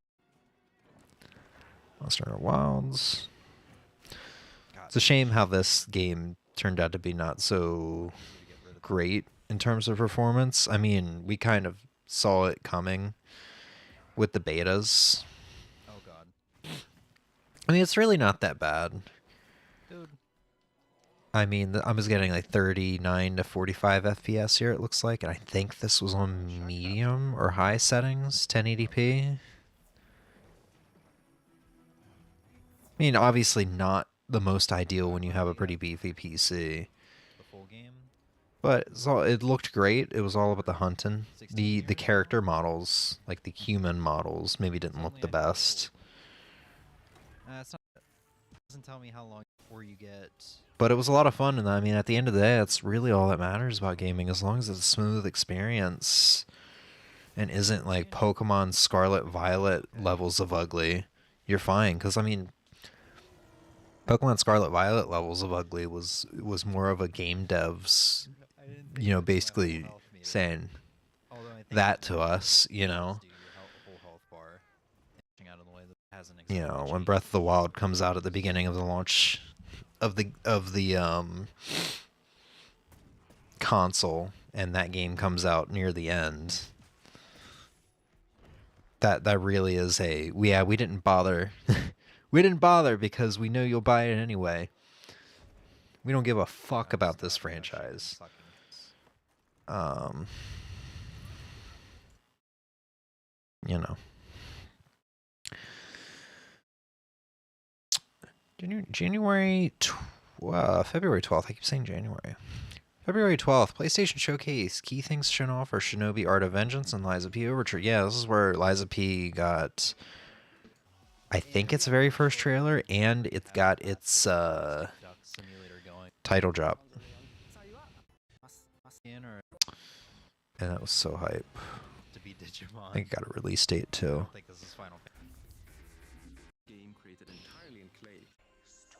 Yeah, Little Nightmares, Animusha 2. I forgot about this. Yeah, because there's an ape escape cross. Oh, right, because this is for Metal Gear Solid, Snake Eater, yeah. Shots of like a surface, you and a team of scientists was called and shown off and stuff like that. must be allies. Yeah. Want to know the year? What a pleasure to meet a stalker worthy of the name. So that right there shows. Oh, yeah, and then I spent basically the rest of the stream looking at that again. With this new retrospective, we're I haven't paid attention to any gaming news, like Game Awards and stuff. so good. Who? Sorry, I'm taking off my shoes. Ow, popcorn. I don't know. Because I had them on for like the pedals for the guitars. It just makes it I get easier. The joke about. I wonder if at the Game Awards, the next like Sega All right. revival game was announced now that Borderlands 4. Shinobi Art of Vengeance is out, and it It takes two. seems to have done really well. I played the demo. Even Emmy played the demo, Not Little and it was a lot of fun. Konami. Was a lot of fun. I had more. I'm a big Ninja Gaiden guy, 2D Ninja Gaiden guy, but Is this I honestly would say I had more fun with the Shinobi game than I did Ninja Gaiden. And not that I'm knocking on Ninja Gaiden. Ninja Gaiden was a lot of fun, but Shinobi, Pretty sure it's on a wish list. Shinobi really like, One. you know, like Pretty sure this is the remake. Shinobi felt like it could have kind of been a sequel to The Messenger, a little bit, The original game. because it was so fluid. Like remaster of Onimusha 1. You know, the movement was so fluid and everything just felt Madden great. Twice. Took me 3 days to go from 2018. Oh, I'm talking about this list that I made, this spreadsheet. I was still working on it at the time. 2024 are Yeah, that's still there. today. I've been working. I on think that. I also started another thing, Yeah, 'cause- and which is viewer requests. I think I had it up briefly. that's one. Full-time stuff. Yeah, viewer request games. I still have this, and I still would like to I made a little spreadsheet to keep track. stream some of this at some point. I think this will replace fortune cookies. Speaking of spreadsheets, I'll just pick from this, whatever sounds fun. Let's I don't think fortune cookies are gonna make a return because kind of what I was talking about earlier is I kind of want to stop streaming for others and start streaming for myself. I kind of give up on trying to grow this channel. I'm you know, the platforms are so oversaturated and I'm so boring, I guess. I'm just not what people want anymore. People want drama and stuff like that, it seems, on these platforms. I love old school gaming content from the late 2000s when it was Let's Plays, and then like into the very early 2010s with streaming platforms. Not even early 2010s, like late 2000s as well, because Ustream and Justin TV were there. You know, back when watching a stream was, you know, some dude late at night after work or whatever, playing a video game and just kind of chatting, and people were chilling and chatting, and you know, it really felt like a. I mean, this was back when having a lot of viewers was like 40-some people, I think. You know, but that was back when it really did feel like people were just like virtually sitting on a couch together, and one dude was playing a game. I loved that. And it's just because maybe I was a kid that didn't really, I was a shy kid, didn't have many friends, and I was an only child, so I kind of just, it was kind of this only like sense of togetherness that I could get, this only way of not feeling lonely, I guess. I don't know. I don't necessarily long for that anymore. I'm very happy alone now. I spent so long trying to like find friends, to build a community here, and now that it hasn't happened, and it has happened in some ways, and those people were just kind of like annoying to me. I think I kind of learned I'm just not a people person, and I'm really happy alone. And now whenever an opportunity arises to make some friends and do something with them, I'm like, nah, I'm good. Kind of just piss away from it, you know. Let's see, February 13th, variety stream. Right, so I had played Symphony of the Night and beat it within this time for the first time, or the very first time. So I was playing a bunch of different versions of Symphony of the Night and comparing them. So we have the PSP version from Castlevania Chronicles, I think it's called. You need to unlock it. No, I think Chronicles PS1 game. Rondo of Blood, Dracula X, I think is what it was called. As you bring it down. The Dracula X Chronicles, yeah. The PS1 and the Saturn versions. So we just kind of playing that back to back. That was just for fun. I don't really think I got much of anything out of that, other than finding out that Alucard was voiced by Yuri Lowenthal in this. In the PSP version. Oh my god, the arm on that. Oh yeah, new scene. Can you stop? I dig this scene. I spent so long trying to find a 4x3 scene that I was happy with, and that's why that's changed so much over the years, unlike the 16x9 scenes. I dig this. We got the auto target. Okay, then we played Rapid Reload, Expendable, Centipede, and Tomba. Yeah, this was also a really one of the best streams of the year. I was just like really like frothing at the mouth for PS1 games for some reason after Symphony of the Night. This was a fantastic game. Ozzy, I think Expendable was Ozzy's choice, and this surprised me. It was weird at first, hard to control, but then by the end of it, I kind of had my shit down. It's just, I blew through so many lives early on that it was kind of hard to make a lot of progress. I played one of my first PS1 games, Centipede. I sold my copy a couple months ago for $3, and I'm pretty sure that's the price I paid for it as well. Which I dig. Very fun game.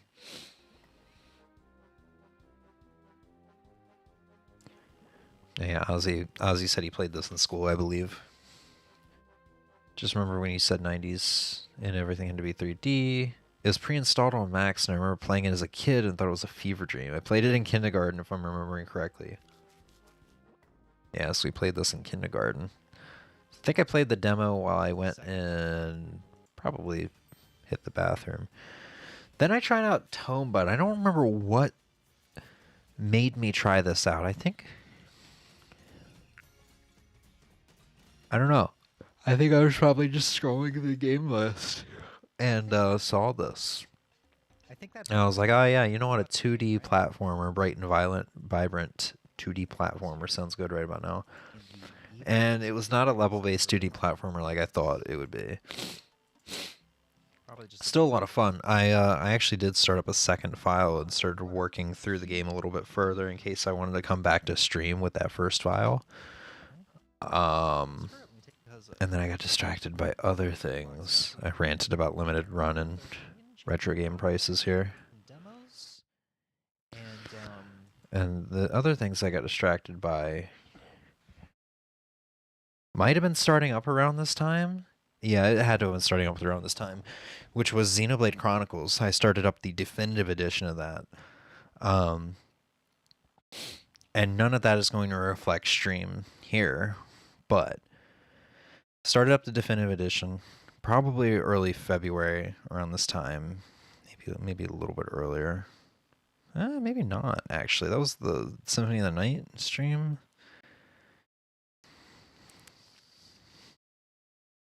It had to have been around this time.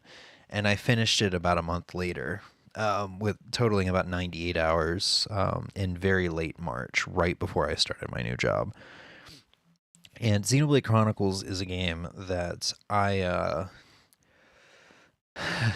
back in 2015, Chugga Conroy started Let's Playing it. I believe it was 2015. And I was like, just like everybody else, I was like, whoa, this is really cool. This is really interesting. How did I not know about this? Oh, no, it's out of print. You know, it was GameStop exclusive in the US, and now it's like used for $80. It's a Wii game, you know. And I saved up from Christmas. He started Let's Playing it in 2014. I saved up for Christmas, all my money from like Christmas in 2014, December. And very beginning of January, I got a brand new copy off of Amazon for like $99, $93, something like that. And then lo and behold, like later that year, there was reprints and it was down to 40. But I got it, played it, loved it, and I only got about halfway through. I only got to Prison Island after like 50 hours. And it was my biggest bucket list game. And it's one of those games that I knew I was going to absolutely love and declare one of my absolute favorite games of all time once I finished it. And I did finish it, and the plot twists were so insane, I did not see them coming. I didn't think the game would get as crazy or intense as it did, especially that insane ending. And I can absolutely say that is my definitive, like, game of the year, all-time favorite game now. I used to say, like, yeah, no, I love, like, The Messenger, I love Ninja Gaiden 1 for the NES, I love Doom 2016, I love so on and so forth. I don't exactly have an absolute favorite, but now I can say, yeah, Xenoblade's my absolute favorite game ever made. And aside from like starting a job, working with musicians and working around guitars and listening to music all day and stuff like that and being inspired, I think Xenoblade's also a big reason why I'm not really into gaming much anymore, is because after playing that, a lot of games just felt boring in comparison. That game hit the nail on the head in every way. Gameplay, exploration, music, characters, art design, environments, the story, oh my god, the story. It's one of those where like everything you play after is just almost kind of a disappointment in comparison. So it's just like, yeah, I mean, and it's one of those where like finishing the story, it lingered in my mind for weeks to months after. I was going to work listening to the soundtrack, and anytime like the ending theme came up, I was tearing up in the car. Like, it's that game just is perfect, as close to perfect as perfect can be, you know, for me. No, it's not for everyone, but for me, it's just like after I finished that in late, I mean, once I finished that in like probably around March 20th or something. I mean, you can see I didn't stream again until the 28th, and even then it was just Duck Sim. And then I didn't stream again until a couple days ago. And, you know, I think I said on stream during Lethal Company, and since March, I've probably maybe only played about 20 hours of video games. I bought a Switch 2, played maybe 2 or 3 hours of Mario Kart World, and Emmy's had custody of that Switch 2 ever since I bought it for my birthday in July. I just haven't. I mean, maybe part of that's because of the Switch 2's lackluster library. But I mean, like, all the other games I listed earlier have come out. Most of them I've even bought. Doom the Dark Ages, I put probably about 3.5 hours into it. I love that game. It's so good. You know, I played the demos for the Ninja Gaiden and Shinobi games, and I mean, I bought them to support them. They're right here. Oddly enough, I put 6 hours in Assassin's Creed Rogue. That game's just a nostalgic trip. But nothing's really held my attention. And nothing's really gotten me excited to play. I started up Monster Hunter Stories, played that for about 3 hours, and I was really excited about that. And then I went back to work because I played that on a weekend and just stopped. That's what keeps happening is like maybe I'll have a longer weekend, like a 3-day weekend or something. And maybe a day or two into the weekend, I'll get interested in some games, play some games. I'm like, yeah, I'm going to come home from work tomorrow night and play this, or I can't wait to play this next weekend, and go back to work, be around musicians and guitars and listening to music and listening to interviews with musicians and behind the scenes stuff. And I just get inspired, and I could not give a flying fuck about video games anymore. Short stream this could be no, because there's Flick. I was going to say this could be free. February 14th, Tetris 99 Donkey Kong Country Returns event and Monster Hunter Wilds Beta 2. Although if I play with... Yeah? Use display capture. So it's just kind of one of those examples of I'm like streaming for the sake of streaming. Just because I'm trying to be consistent about it to grow. Like this did not need to happen. This stream did not need to happen. I don't think anything major happened here. This was the end of the beta. About a month before the game came. Or no, because this came out like February 28th or something like that. It's a couple weeks before it came out. But at the time, I could not afford it.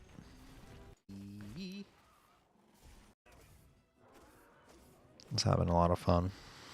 The first games hung out with me during the show. File, I probably Crystal Meth.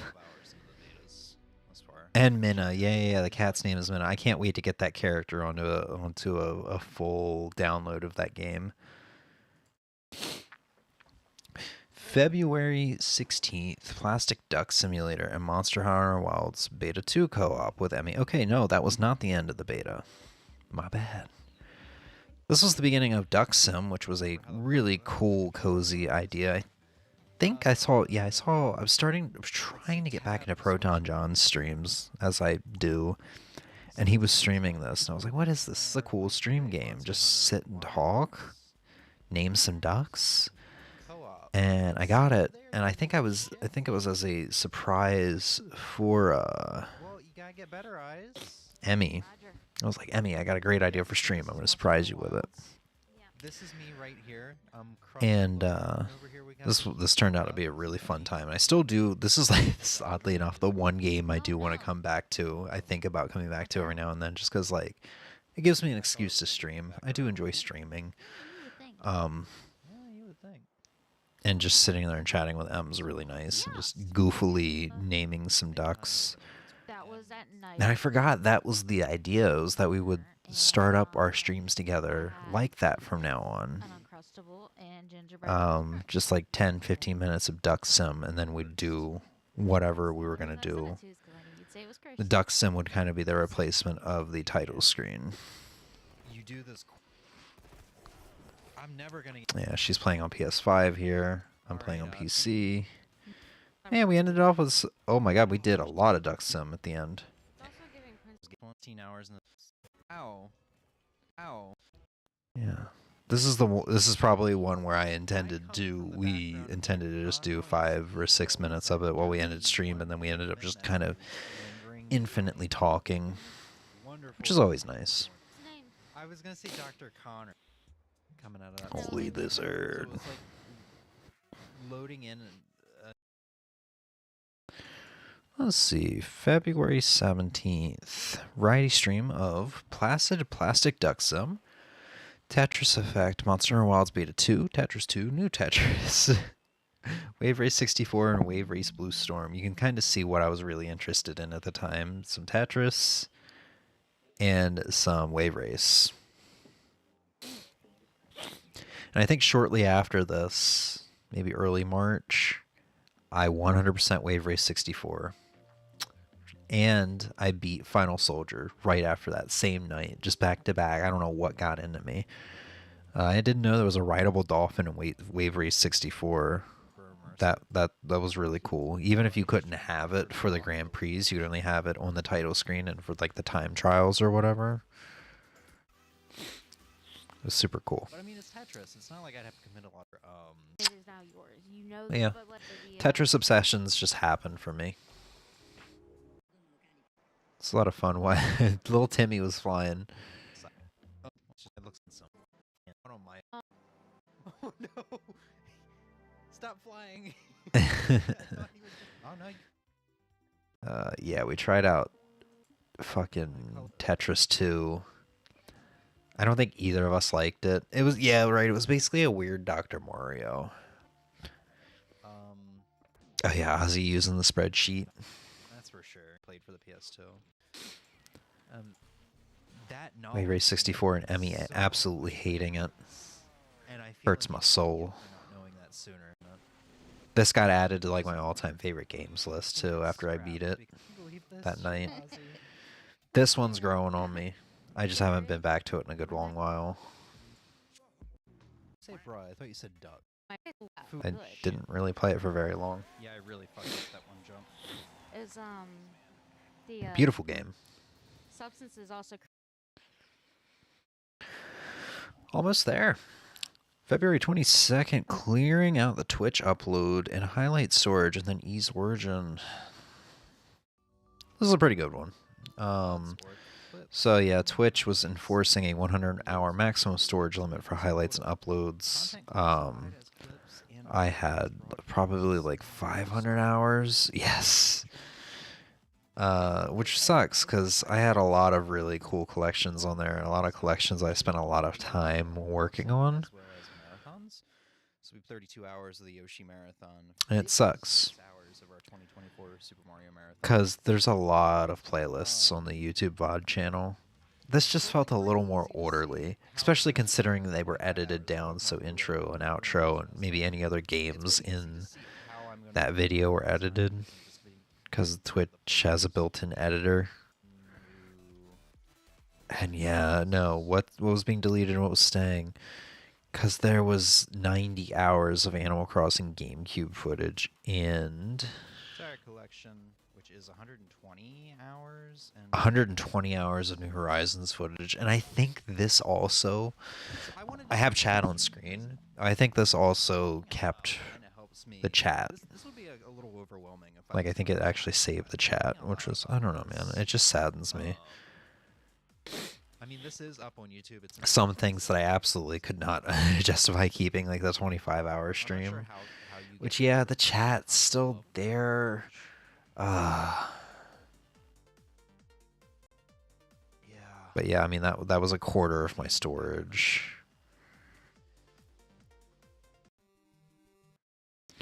Some stuff, like, I definitely kept because, like, look at this from 6 years ago. The old stream titles, I don't know what I'm doing, 6 stream. My brother Inso being here. Somebody else, and this was like one of the first times I really had a chatter. Because this is before Emmy was in here a lot. I'm pretty sure I kept this one. So no on-screen chat, that's gonna. Why is this not in alphabetical order?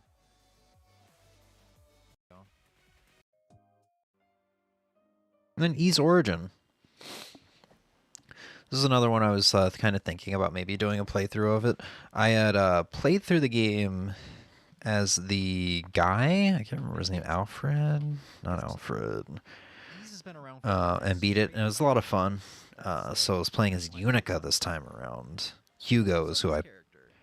Or no, I played as Unica initially. I was playing as Hugo this time around. About how he plays. About like it being this amazing. Slightly different story. It's like Master of the Trident. Different like character in terms of how they work, attacking and such. It's a really fun game, and I was really starting to get into the Ease games at this point. Playing the Ease 10 demo. Yeah, Ease 10 Nordics. And really enjoyed it. I think a remaster of one of the E's, one of the 2D E's like this came out earlier in the year. None of this stuff I could afford, obviously, because I wasn't working at the time. And then once I could afford it, I was obviously, like I've said multiple times, I was not interested in gaming anymore.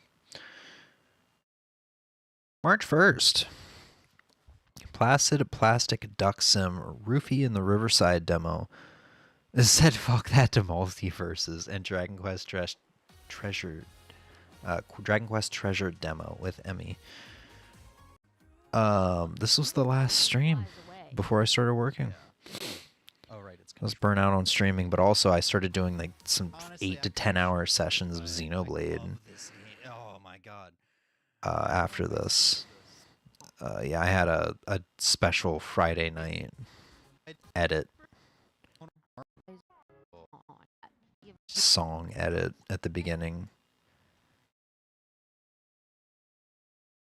This one's like my second favorite. This was the one that got you. Saturday afternoon. Yeah. Yeah. Ozzy came in. That was right a fun after thing to that. do. Yeah, Ozzy doesn't know it. Because I wanted to play the Friday night song from Yakuza 0 at the beginning of stream, but it was a Saturday afternoon, so I put this edit together ahead of time. Even though it's like Saturday morning cartoons, but still. Yeah, this one's At the same Yeah, time. so Ducks, I played this demo off stream and I had Emmy try it. She did not like it. Something in the back. I really liked it and goes down was the excited for the full release. have a free period of We've time. already gone over that, what happened there. You know, Those Ubisoft fests or something. Oh, demo got pushed, or the full release got pushed back, not into gaming really anymore at that point. But God, this is a cool looking game. It was maybe a little weird to control at times, just because you're a 2D dude. What's going on up there? I mean, just like with Paper Mario, you're, whenever you had to platform in that, it could be a little weird at times. run it anyway. It didn't. We were going to start up multiverses, because I think it was closing down or something, and you needed to, like, at least make an account if you wanted to play. What came out? I read to unlock sense Or something. Sit at the top. It says. Okay. Oh, yeah, I needed to make a WB Games account. All right. And that's what that I know, but that was. That's what that then, title this is means up here. now. Is said fuck that to multiverses. I think I straight up removed it from my Steam account. It's like really slept it. And then we booted up the Switch and I got Emmy to play Dragon Quest Treasure Demo, which I played on my own time. The beginning of this year was just a lot of demos, They're part of the crew. Nope. I meant Eric and. especially considering I was like really getting into like RPGs and stuff like that. There was a lot of like RPGs on the Switch and such.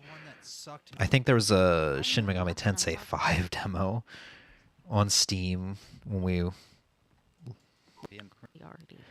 Yeah, Shin Megami Tensei 5 Vengeance demo, which I don't think I ever did play. But Emmy played this. This is a cute little lovely game. Dragon Quest is really nice. Jackie even have like an over. Have not purchased this. I thought- I intend to. And that was it. That was all she wrote. And then June 28th. 7-year anniversary, Ducks Sim with Emmy, and Chatting Catch Up. Began the Ducks Please DLC. Yeah, so a lot happened at this point. Started a new job, Emmy and I broke up, but we remained good friends. I got more into music and exercise and challenging myself, because that was my New Year's resolution for the year. I usually don't have those, but that was like my thing for the year. I was going to try to force myself to put myself in situations I was uncomfortable with but were better for me, like would have me doing funner things. So I started traveling a bit more, going to nature trails. I went up to New Jersey about a week before this and got a hotel and went to concert. Challenging myself to go to more concerts and like movie theaters and stuff like that, because I'm a pretty anxious guy. Just getting out of my comfort zone, living life, you know. Going through like a weird midlife crisis here, I guess. You know, apologize. Sure. Yes, but also for How much? I don't regret it, but I can also look back and go, yeah, it was a weird like midlife crisis. I was forcing myself to do some stuff that maybe I didn't really want to do. I'm a pretty chill person and enjoy my alone time, and I was also just like, man, I gotta join a band. You know, I gotta make something of my life. And now, kind of based like on what I said earlier, I really like being alone and not being around people. That's not the way to go about that. If I want to make music, I gotta. It sounds a lot more fun to learn more and more instruments and just be a one-man band and just sit down on a computer and do it all myself than be with 5 other dudes, you know, playing music. That just doesn't sound fun to me. One thing that sounds more fun is learning new instruments. shower now that way. You know, and it just all being me, and all and the music just being whatever I create, just being a pure representation of myself. So yeah. Where's she? So this thing. Yeah, we just played Ducks and talked about this, and then I started looking up guitars. God, how long did we sit on the screen? And honestly, Nearly 40 minutes. We should have just played, continued playing Duck Sim. Could have gotten more ducks. A carefully constructed facade. And then, basically 6 months later, I return with Lethal Company. And we kind of talked about this because it was just a couple days ago. But Emmy and I were interested in Lethal Company for several years. We'd been watching Maximilian Dude and Patty and friends play Lethal Company, but we couldn't ever justify it because Emmy was kind of iffy on whether or not she wanted to play something spooky, and I didn't want to play something like this by myself because it didn't seem fun. So we never did, but we finally just kind of bit the bullet and tried it. Won't kill me, 'cause that's So Emmy was here. She had the captain's chair. She was playing on the PC, and I had my old laptop and kind of playing it on that. Oh my god. And yeah. and This is just the point in the bird still it stayed on him the whole time. This is just the point of the reflection stream where, yeah, it's so new that there's not really much reflecting we can do. This is just kind of the beginning of where I'm at now, or I'm just not going to be as try hard about streaming. That's my blood. It's like I've said earlier, it's an art that I should really do for myself and not try to be as people pleasing. So I kind of just went into this, didn't really care about intros or outros, didn't really care about making sure all the non-essential stuff was set up. So I made sure game audio and video was perfect and made sure I was streaming to both platforms. Didn't really care about like this stuff if alerts were all set up properly. Assassin's Creed. You were like a. Are we just not going back in? Stream. The first. Yeah, this was a lot of fun. I got on the We did a second like 4 or 5 hour session the following day. 5.5 hours. And then we want. This is where we started modding it though. So suits, free moons, better stamina, bots, some other stuff like the teleporter makes Scooby-Doo He sounds. had a lot of. Doghouse that disappeared. Actually, I don't remember what else. It is. And I also got my point of view for this at a much lower resolution and frame rate. So this is 720p 30 FPS just because it's old gaming laptop. Yep. I'll just wait. Some of it's really stuttery because the game just kind of stuttered itself. Okay. But the whole idea was I wanted my point of view. And I got it.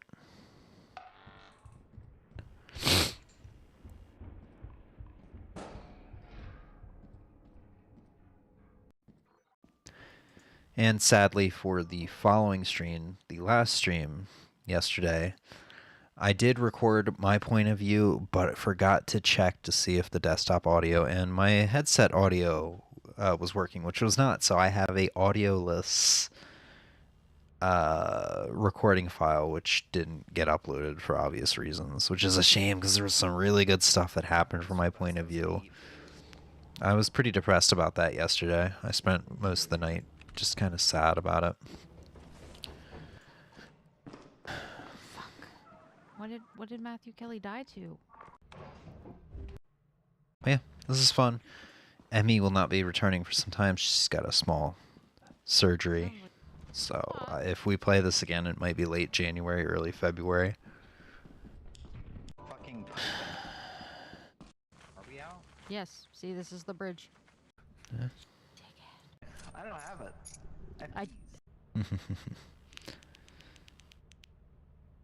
I'm especially sad about the ending here, not having my recording, because she's like, sell the fucking air horn. I'm like, I'll have it. Meanwhile, I'm like spending a solid minute tucked behind the terminal trying to like make it fall, like dropping it into the side into the terminal. This will be a really funny time for Emmy to pop back into stream, but. And every time, moments like this where she's like, this air horn's pissing me off. I'm like, I don't even have it. And I'd start right-clicking and looking over towards the terminal where it says air horn. I can't tell. It was just really funny. And I'm sad that my comedic clicking didn't really matter. But yeah, man.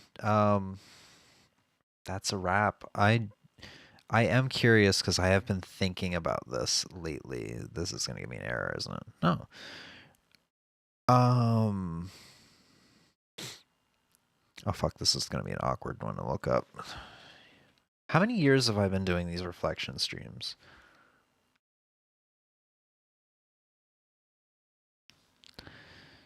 So we started in 2019. We didn't do 2020. That's what it was. So Emmy and I did it in 2019, doing a decade reflection. And we did a countdown to the new year. I didn't do it in 2020 because I didn't know that I wanted to make it a yearly thing. I didn't even think about it. In 2020, I know exactly what I was doing as the ball dropped. I was catching up on Season 3 of Attack on Titan and watching the second half of that and just like my jaw dropping at some of the stuff that was happening. So we've been doing this every year basically since 2021, and this will be the first year that we did not watch the ball drop. It's a little sad. Some things do come to an end, and I think that is kind of part of why I'm still kind of like mixed on streaming. Like I don't want to force myself to do it anymore for the sake of growth. That's never going to happen because this was my dream, you know. I grew up watching Let's Plays and the streamers that I had talked about where it was just kind of like a cozy, like a dude playing video game, other dudes watching and hanging out and chatting like they're good old pals. You know, just like somebody who probably is 20 years older than me watching movies and then growing up or then, you know, wanting to grow up to become like a Hollywood actor or whatever. This was my thing. I wanted to grow up and do this, and so it's just a little sad, because in a way it does feel like I'm admitting defeat but at the same time, like I said, I don't really care. You know, I got what I wanted out of streaming. I'm really satisfied with what happened here.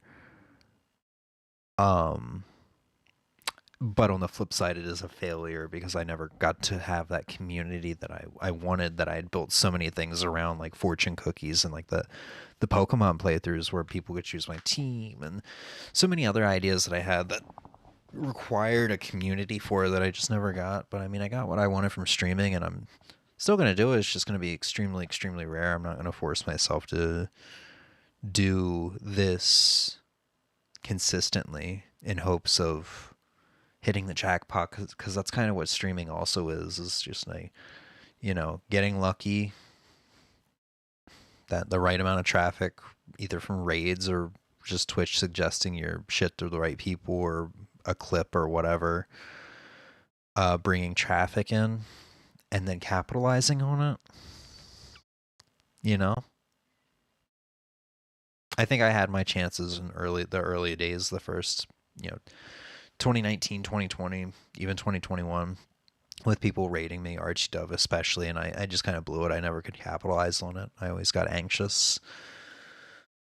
But I'm happy. But what I was kind of getting at is not watching the ball drop this year. It's a little sad because I like consistency, and I'm a sentimental person, and now that it's kind of ending after all these years, I mean, we still do the reflection, and the Game of the Year didn't happen. The Game of the Year stream didn't happen for the first time since 2021, so that's also a little saddening. But I mean, what was I going to do? Just do a Game of the Year for one single game? And that would also have fallen under me forcing myself to do a stream for the sake of someone else, I guess, because I wouldn't have been doing it for myself. It's a tricky thing that I'm kind of maneuvering through in terms of like feelings. It's one of those things that I've just kind of been working on this year, is acknowledging how I feel and not doing anything that I don't want to do. And that's kind of also why I came to the conclusion of like, I'm really happy alone, because I don't want to force myself to be friends with people to fulfill this need that I wanted as a kid, but I don't want anymore. I really don't like people even when they're at their nicest. Not that I'm an asshole about it. I'm nice to everyone, but I'm going to try my best to be nice to everyone. But I just really don't want human connection anymore, I guess. I don't know. I have Emmy as a good friend, and that's way more than enough for me. I'm more interested in making new connections with like animals and stuff. Yeah, I mean, it was an interesting year, new job. Car broke down in July. I got a new car, really nice new car. Fallen more and more in love with music, finding new genres, finding new artists, getting to listen to that all the time, learning more and more about gear, progressing as a guitar player, and I would like to progress more as a drummer, pianist, and ocarina player. And I would like to start doing some more writing and experimentation. Like, I have stuff here on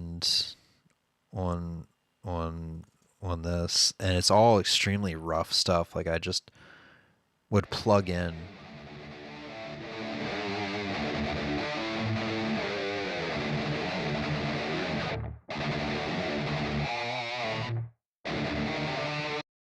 I'd just plug in and just kind of like record some stuff and segment it, and like, okay, this could be an intro, this could be a verse, this could be a chorus or whatever, and it wouldn't flow well together. But with the idea of like, okay, maybe if I come back to it in a couple of days and it sounds good and I have a spark, I can start learning this to a click, to a tempo, cleaning it up, and then do like an actual recording of it to get it to sound good. And maybe eventually I can add drums and stuff like that, and then melodies and layer.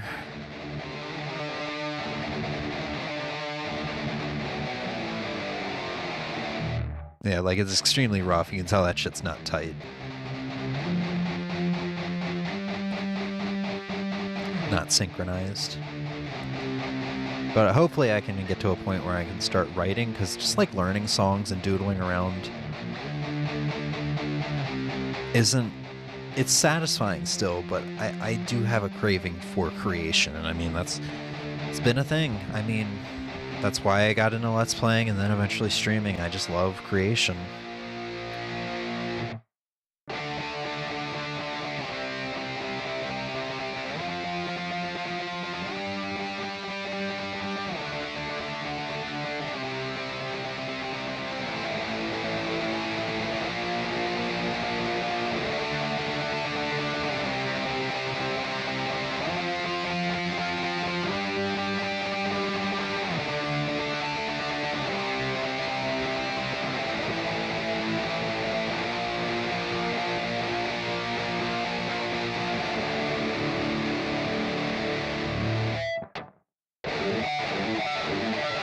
Isn't there like a poor attempt at a guitar solo in here?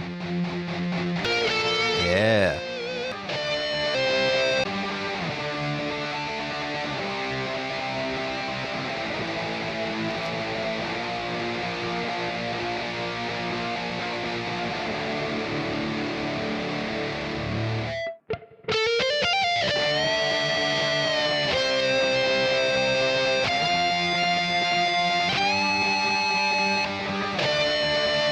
It cut off.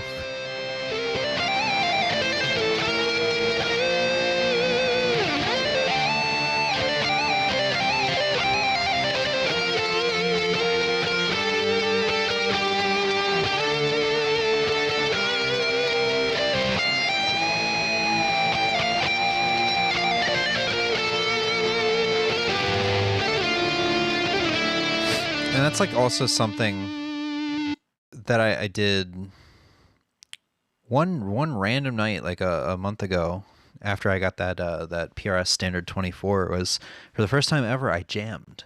I pulled up some backing tracks in the key of A minor and learned the notes, and I jammed, and it was great. I was terrible at it. It was great. I was able to like feel so expressive and powerful, and it's something I need to do a bit more often now. I mean, jamming is apparently extremely common, and it's something I never done despite playing for 13 years. But and I think it's just because there was this negative connotation, this negative there's a better word for it. But whatever, there's this negative like surrounding, negative emotion, negative idea, feeling surrounding it in the guitar community. I feel about it just because like I guess way too many people spend too much time jamming and having fun rather than like learning shit, and a lot of like guitar players are like, no, you gotta do the not so fun stuff. So I guess growing up and seeing that, I was just naturally like, okay, well, I'm never gonna jam because there's just something not good about it. You shouldn't be doing that. That's bad. You know, it's naughty. And now that I'm like, oh, I don't give a fuck what anybody else thinks. I'm just here to have fun. I'm like, oh, this is actually like, because I don't know much theory, I'm actually learning from jamming, and I'm learning to be more expressive and not just have a flurry of notes all over the place, like, you know, single notes and bending and sliding, and just playing slower but being more expressive and emotional with my playing is really fun and satisfying. It's just another one of those things. Maybe that'll help me start writing at some point. I'm not sure. But yeah, that'll do it for us. About a little less than 2.5 hours. 2 hours and 28 minutes? 18 minutes. 2 hours and 18 minutes till the ball drops. And that's going to be it for us. Emmy, thanks for popping in and saying hi. I hope everything came out all right sound-wise. I'll know in a couple minutes, and I'll be really depressed if it didn't. But I hope everyone has a great new year, and hopefully, I will be back in 2026. Have a good night. Peace.